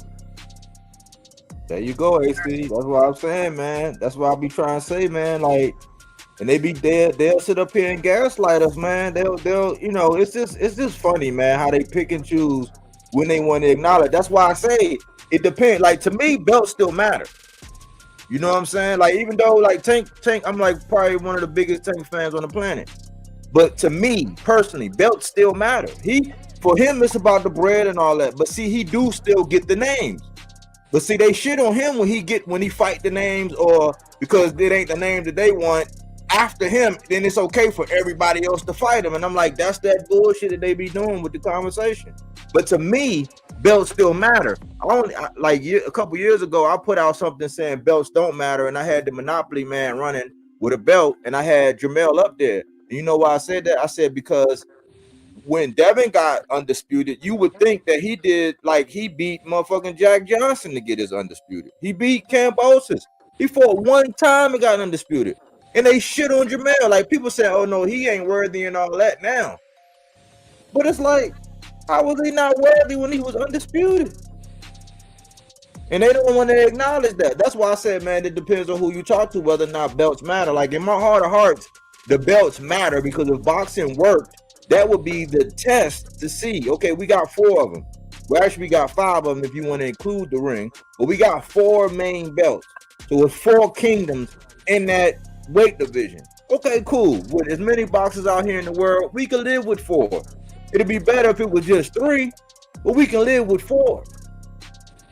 It's just okay. And then once they start unifying and they all consolidate, then we know, like, across the board, whether it was timing, politics, all of that, you were able to amass all of them. You know what I'm saying? And so that really shows that you're like the Thanos of that division. Like, there are not too many Thanoses of the division. It's like some people will come by and they'll get them. You know what I'm saying? Like the way Bud do it. He just like he like fucking Loch Ness monster. He like the killer whale. He just jump out. You know what I'm saying? And like, you got to be a bad motherfucker to do it, if that's how you gonna do it. But as far as being Thanos, where it's like, nope, all right, like Earl, he went and got the IBF. Right? Then he got the WBC. Then he got the WBA. Uh-huh. So he had 3, but he fought a Kell Brook, who took that off of he got that beating Sean Porter. You know what I'm saying? Like, the way he went about doing it, he got the Sean Porter. When he went and got a strap, so he got the Sean Porter. You know what I'm saying? Because after getting beat by Kell Brook for that IBF, he went and got that WBC off of Sean Porter. And then because Keith Thurman underestimated Manny Pacquiao. Manny Pacquiao got it. Ugas put pause on Manny Pacquiao. Earl come by and put pause on Ugas, and then he got the WBA. That's a story and that's a history in actually doing it, but they'll treat Earl like he ain't shit because he lost to probably one of the best to ever lace him up. And it ain't no respect. So they don't respect the fact that when he did it, at the time he did it and he got those 3 straps, they act like he didn't go get 3 out of 4 of them straps and galvanized 3 out of 4 of them straps. In a real ring, that was like a real ring. That was like a real lineal type deal because it was, I just showed y'all the history on each one of them belts. So when they got galvanized, that was a lineal. Well, when Bud left, that shit got, nobody had to do nothing. Nobody beat nothing. They just designated that Stanionis. You know what I'm saying? So it's like these are the things that when people be talking boxing and that they don't acknowledge and they don't really want to talk about it, just like you just got an agenda, you got a narrative you're trying to push. Okay, cool. That's why sometimes if you hear me, I say, well, they don't really matter. It depends on who you talk about. Like I understand it, you know, because it was history and legacy behind it, and it got to be respected if we're gonna talk about it responsibly. You know what I'm saying? Yeah, definitely. And when nobody can deny, you feel what I'm saying, that Bud Crawford versus Errol Spence was a real lineal fight. If you ever tried to get up in front of me and tell me, nah, it wasn't, you know, and someone tried to say, well, what did Bud do? I said, look at how many title defenses he had on his side of the WBO strap, and then look at some of those names he fought. You feel what I'm saying? Some of those names were in common to the guy that is already secured his slot for the lineal fight. You feel what I'm saying? Now, let's say if it was somebody else that came along and just for the sake of argument beat Bud, and then that fight started to happen, that would still be a legitimate lineal fight because you just beat a two-time lineal champion. Yeah, because like I got an example. Like if Avanesian would have came and beat Bud, he would have then asserted himself. You know why? Because Jeff Horn beat Manny Pacquiao, right? Bud jumped up and beat Jeff Horn. So then Avanesian would have jumped up and beat Bud after all the defenses, and then it would have been him and Earl. You know what I'm saying? And that's why you can designate that ring meant something, because it was the true number 1 and number 2 going at it at that division. Now they're just designating that shit. Yeah, and that's why, you know, for some people, you know, it's like, okay, I get you're not a fan of the guy, but at least give the guy the respect that, you know, you're trying to say it's only Errol that carried that fight into the lineal championship. And it's like, no, bro, it was both of them. If you are truly a fan of boxing, you would have respect for everything Errol did at 47, and you would also have respect that, you know, he took a roundabout way about it because Errol was doing what he was doing on his side and he had to stay busy. But at the end of the day, looking at some of that competition that he fought in those names, okay, it makes sense to me. It makes sense to me that it's a 50-50 thing. What you think about that, Boom? Man, I'm in agreement. I just think that, oh shit, background. That's me, my bad. But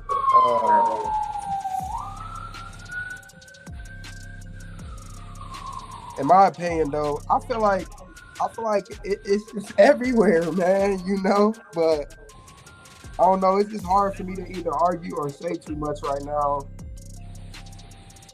I just want to see what happens with the landscape, you know, of 154 with Virgil, Boots, Fundora. I want to see what fights is going to really get made and what we're going to get out of all of this. Because all we getting is a lot of talking, you know, and not enough action. So, I don't know, man. I'm kind of waiting on to see who really is that guy at 154, because it's names at the division. So, yeah, man, I'm gonna be on the lookout for sure. Well, that'll be a good segue. I guess we can start getting ready to shut it down, man. I just wanted to talk a little bit before the night's fight, man.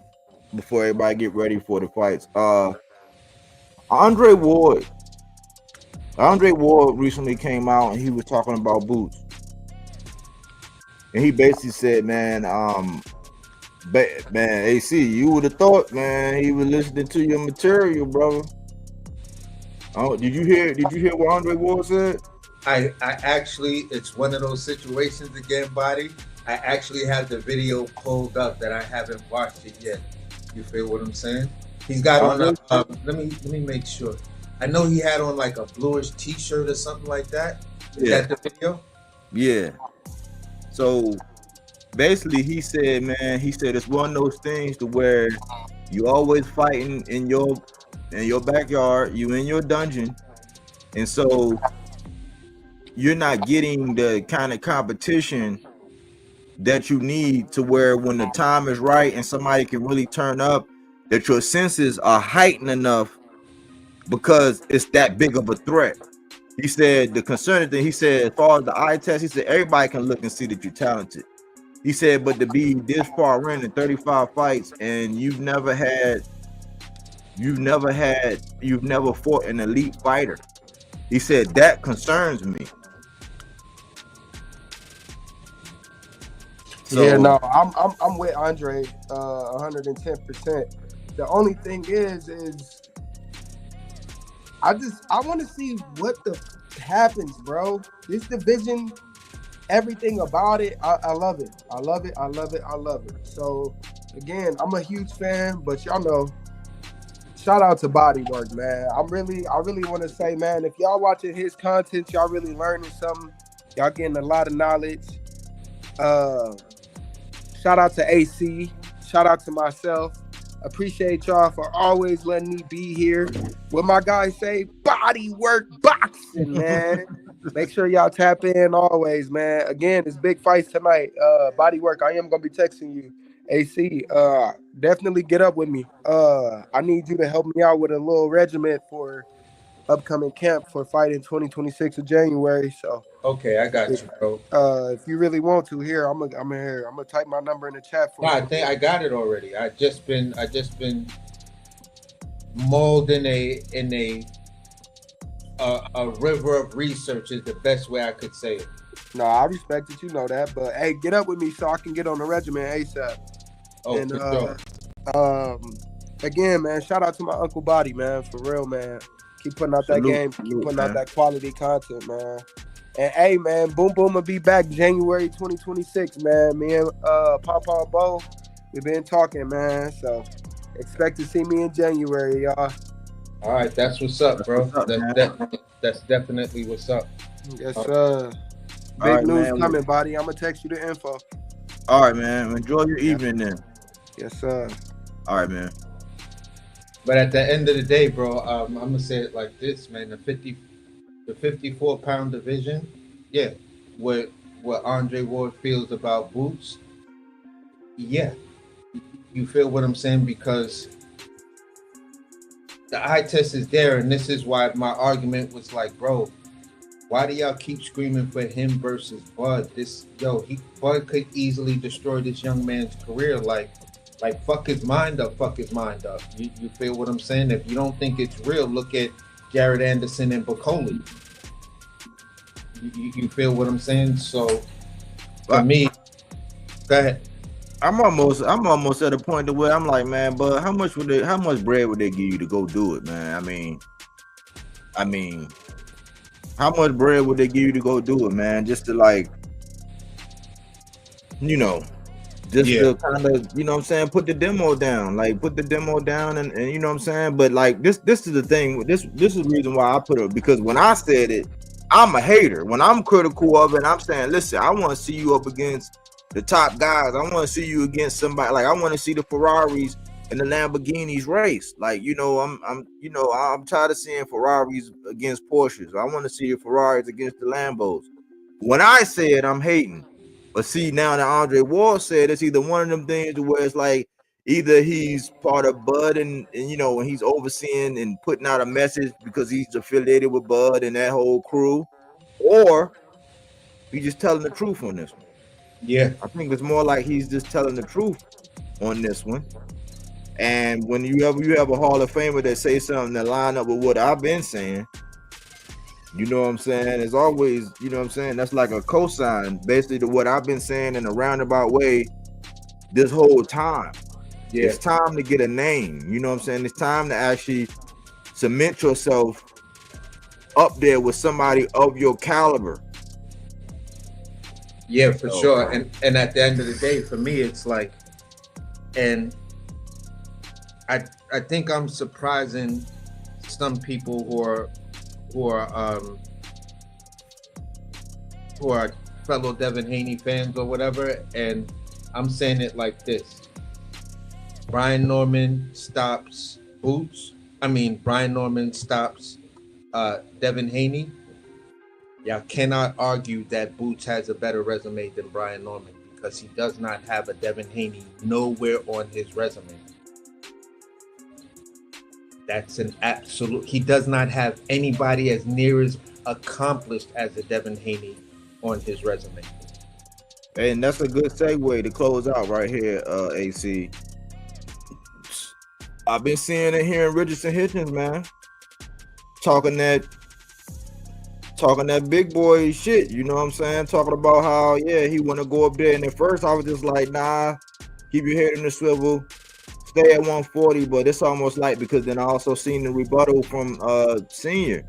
The Senior saying, listen, man, we're not going to pull like a Boots, or we're not going to look ahead and like all the stuff he doing with Virgil. He said, we're not going to do that. He said, here I am saying the same thing I basically said before. When I said, listen, we got Jen Sasaki right in front of us, let us get that. And I'm saying I want that fight. I'm just focused on this next. So he basically saying, listen, I'm saying that this dude, Richardson Hitchins, he can get it. We want that fight. We're not running. He said, we got Devin Haney in front of us. We're going to handle that mission. And he said, you definitely can get it.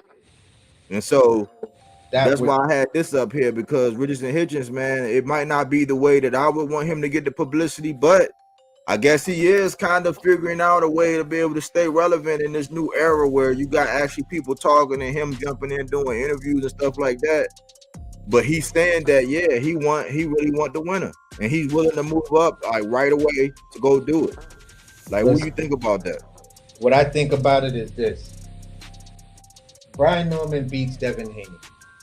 Then you turn around and beat what many in the boxing world, both something you've been saying, but now I'm seeing like actual sports people say it, that have like television shows behind it and sponsored by big networks and shit. You beat Devin Haney, then you beat the better version of Devin Haney and Richardson Hitchins. It's like, you cannot deny that this kid is something special with the sneaky boxing style, that he's one of these next generation hybrid fighters. They're known for this, but they sneaky can do that really, really well. And that sneaky thing that they can do really, really well also hides their high ring IQ. So if something like that was to happen, you feel what I'm saying? I may, find myself not a goofy, weird fan, but the same way I was a fan of Crawford, I would start to align myself with being a fan like that for Brian Norman. Let's just say this thing plays out and both of these fights come. You feel what I'm saying? Then you start to, in between all of that, you're still moving to become undisputed. Bro, you can't deny that that's what we've always been asking for. And then watch the level of hate. But he still ain't do nothing. Look, he bringing dudes up from 140 to 47. Y'all said that's what Boots was doing. Yeah, that narrative, that narrative, depending on, that's exactly what they do. What happened? What happened? Y'all cooked Boots, but now he doing the same. Well, that's just one fight. What about Devin?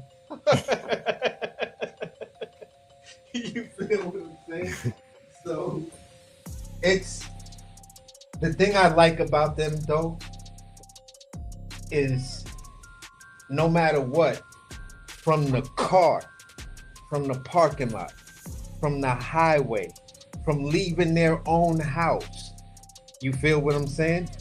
They read the room before they even walked in the room. So you gonna try to come at them with shit and they gonna say, look, I get all of that. But this is what these guys wanted to do.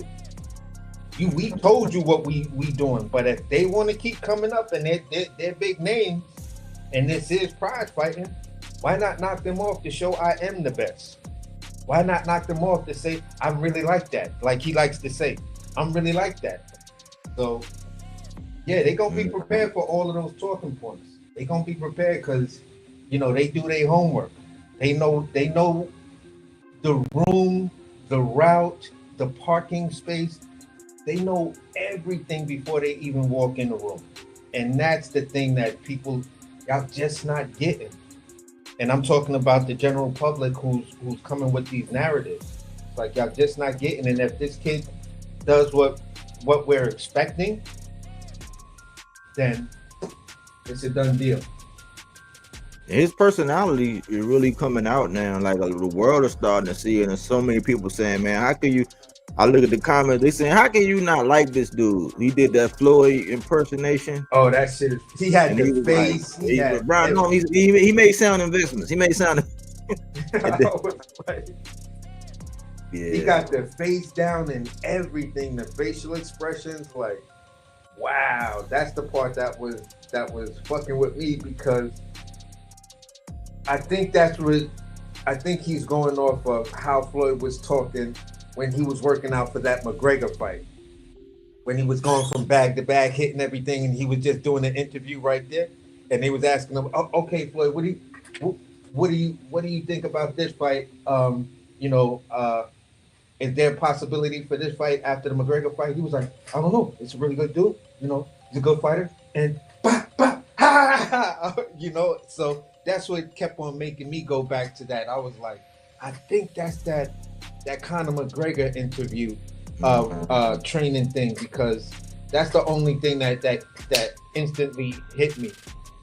You feel what I'm saying? Because it looked like it was the same color bag, except the bag had the TMT all the way down on it. It was a yellow, white, and black bag, but it had the TMT going all the way down in it.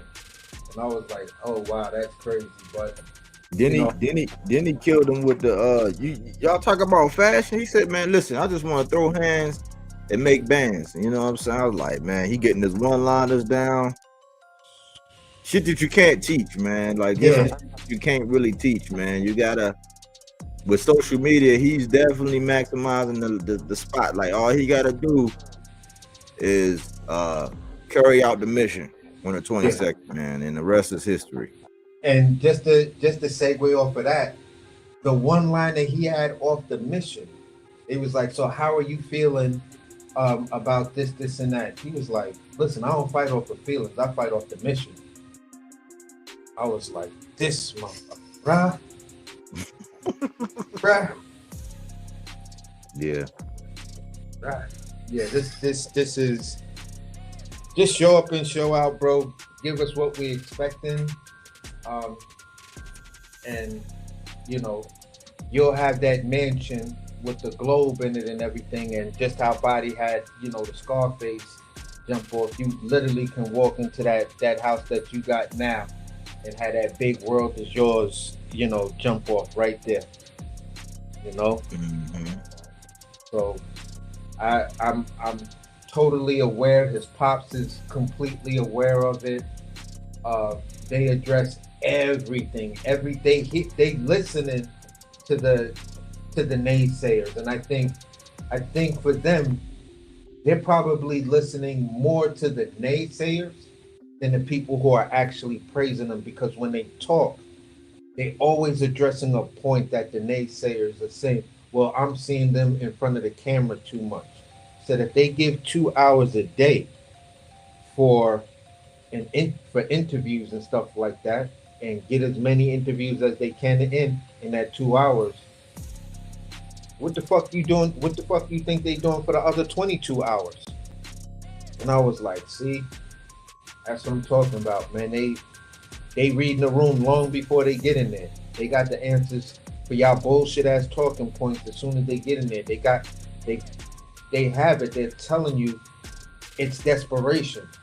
He said whenever you hear them talking about us and trying to downplay us and do all of that, they're desperate because they're afraid for their God. We don't do that. We don't do that. In that small little pocket interview where he was interviewed by only those Atlanta people, you saw that one where they said, I think you sent me that one. Yeah. But at the end of the day, you know, it was all real. The most personable moment in that interview was when Pop stepped up and he was like, you know, you did those 2 tournaments back to back. What did you get for that? You got the trophy for that, but what did you get as a personal gift? And you just see Brian put his head down and come back up with a big smile like, wow, I remember that. My pops got me my own trophy, my own custom-made trophy because of the hard work I put in for that. And I was like, I ain't never seen that with Bill. I've never seen that with Tio. I've never seen that with Loma, Tyson Fury. I just haven't seen that dynamic right there. Not even Floyd Schofield is not even close. I can name all of these dad people that are in boxing today. And you kind of get those moments when, you know, you see Abdullah Mason interact with his family. You get those personable moments. So you get those personable moments between Abdullah Mason and Brian Norman. Yeah. And I'm like, see, these other dad dudes, they not giving us that. That's why these sons are doing the stupid shit that they doing. That's why their sons is out here, you know, being maneuvered and matchmade. These guys are doing it from the mud. So I'll put these 2 dudes doing it from the mud against anybody you telling me about right now. You know? So, yeah, for me, man, it was a great cook, bro. It was a great cook. Great insights today, man. You feel what I'm saying?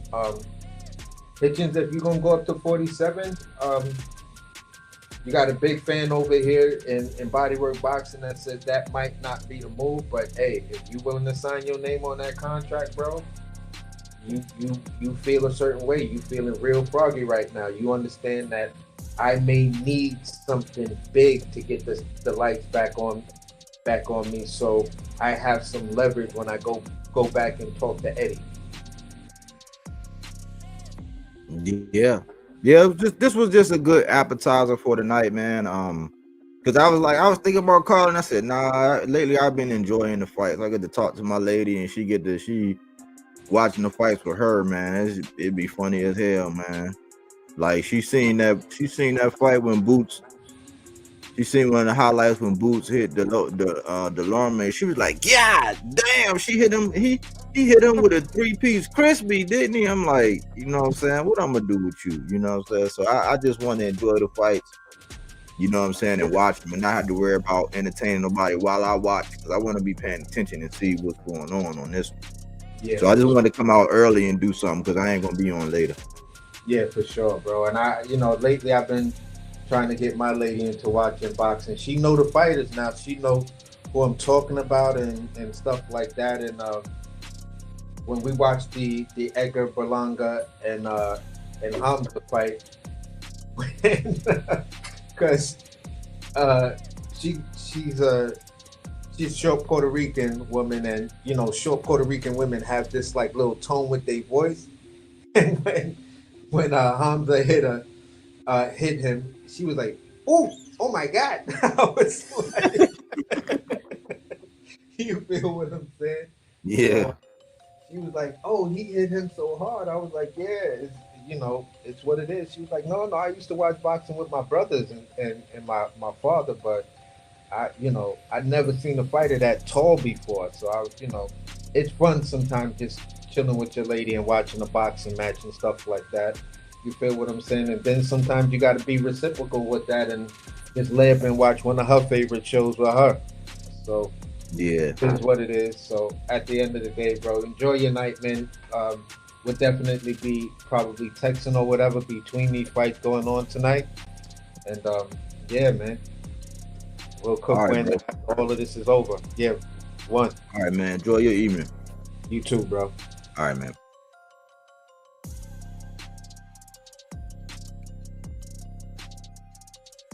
Yeah, man. I just wanted to put something out there, man. Give people food for thought, man. Schofield, knock it off, man. Talking about you want Shakur and Mason when you was in the Shakur fight, you pulled out and you turned down the Mason offer. Meanwhile, Mason is getting ready to go get his title. He not playing politics, trying to sit back and wait in the wings, hoping that somebody retire or exit or move so he can just inherit a belt, man. And I'm surprised. Your father is doing a good job as far as getting you to this point, but I'm surprised he's even like co-signing this bullshit that y'all got going on, man. Knock it off. The headline should not be that you want Shakur and Mason. You know what I'm saying? It should be that, like Abdullah Mason, that you got an appetite for smoke and you willing to smoke anybody who get in your way. Other than that, we're gonna think you a joke. You know what I'm saying? That'll say anything. As far as Richardson Hitchins, I still would like Richardson Hitchins to run his own race and don't get distracted. I know he want to insert himself because he see a bag, he see the competition, and it's like, okay, well, in chess, you got to be thinking about 2-3 moves ahead. So if you jump up there and get beat down, are the critics going to be as forgiving? Are they going to give you another shot? Are they going to put you through the ring? Are you willing to go through the ring at 147? If you were to suffer a loss, you know what I'm saying? Even though I know boxers don't think like that, I'm not losing in all this. I'm just being realistic as a fan. So if you're going to play that move, if you're going to jump up to 147, I hope you are prepared for the next steps after that. You know, or do you run your race at 140? Do you still try to unify with a Gary Antoine? Because somebody, I believe Gary Antoine when he said he want to get undisputed at 140. I believe he'll do business with you. I believe Sabril Matias will do business with you. That's two right there. And then you got T.O. If you can corner the market and come to the table with 2 belts or 3 belts, Teofimo Lopez, who, you know, for the most part, I think he is legacy driven. I think he just want to get his bread, you know what I'm saying? But he's the wild card. He's the head case, you know what I'm saying? He's the one having an identity crisis. But he has done the most legacy things when you think about it in the grand scheme of things. So do you run your race at 140 or do you jump up and jump into somebody else's lane? You know, because just a year or 2 ago, nobody was really talking about the Normans and having all of this. Are you just inserting yourself into somebody else's equation? Or is this truly now your new race? Something to think about. You know, Tiger made a statement. Tiger need to let his hands go. You know what I'm saying? Just like Lubin need to let his hands go tonight. You know, there could be a possible upset. We've shown all of the upsets this year. We've talked about a lot of the upsets this year. This could be a possible upset. But if Lubin don't let his hands go, Virgil Ortiz is going to bring that pressure and walk away. Because they want to give it to him. I think Lubin right now, he's already down 2 rounds and the fight is a couple hours away. Lubin need to go in there just like Tiger, let his hands go, impose his will. I was watching some old Lubin clips, you know what I'm saying, prior, like all of the fights he had prior to running into Jermell Charlo. Erickson Lubin used to be nice. He used to be real aggressive. He'll let his hands go. I ain't gonna say like a Leo Santa Cruz or a Navarrete volume, but his shit, he was like, he definitely had more. He was definitely letting his hands go a lot more, being a lot real aggressive, and he was landing them shits like repetitively. You know what I'm saying? That's the Lubin that I would like, you know what I'm saying, to see tonight. And if we do, he very much could get his hand raised. You know, I hope you was able to enjoy this segment. This is the Pulse, episode 1. You know what I'm saying? News, nuggets, and highlights, and the delusion of some of these guys. So I'll be doing these, you know what I'm saying, when I don't have something in specific that I want to talk about, and I just want to talk about everything in general. Look for more of these to come. and the little weak spots, the spots that's going to bridge the gap between, you know, fights and help you think about some things. I appreciate everybody who came through and, you know, chit-chatted with me. Remember, silence is consent. All it takes for evil to prevail is men and women to remain silent. So we speak to those things. This is Fruits and Veggies, not that Reggie. This is fact-based content, not opinion-based, even though we have ours. Hopefully you was able to put something in your rucksack and march on, you know, until the next one. Thanks for choosing Bodywork Boxing. Well, we don't take things for face value. We do that body work. He didn't want to box. He wanted to actually prove that he could punch with you. He was like, what the fuck is this nigga? Right. Oh, okay, you want to go to sleep. You tired. Welcome to Bodywork.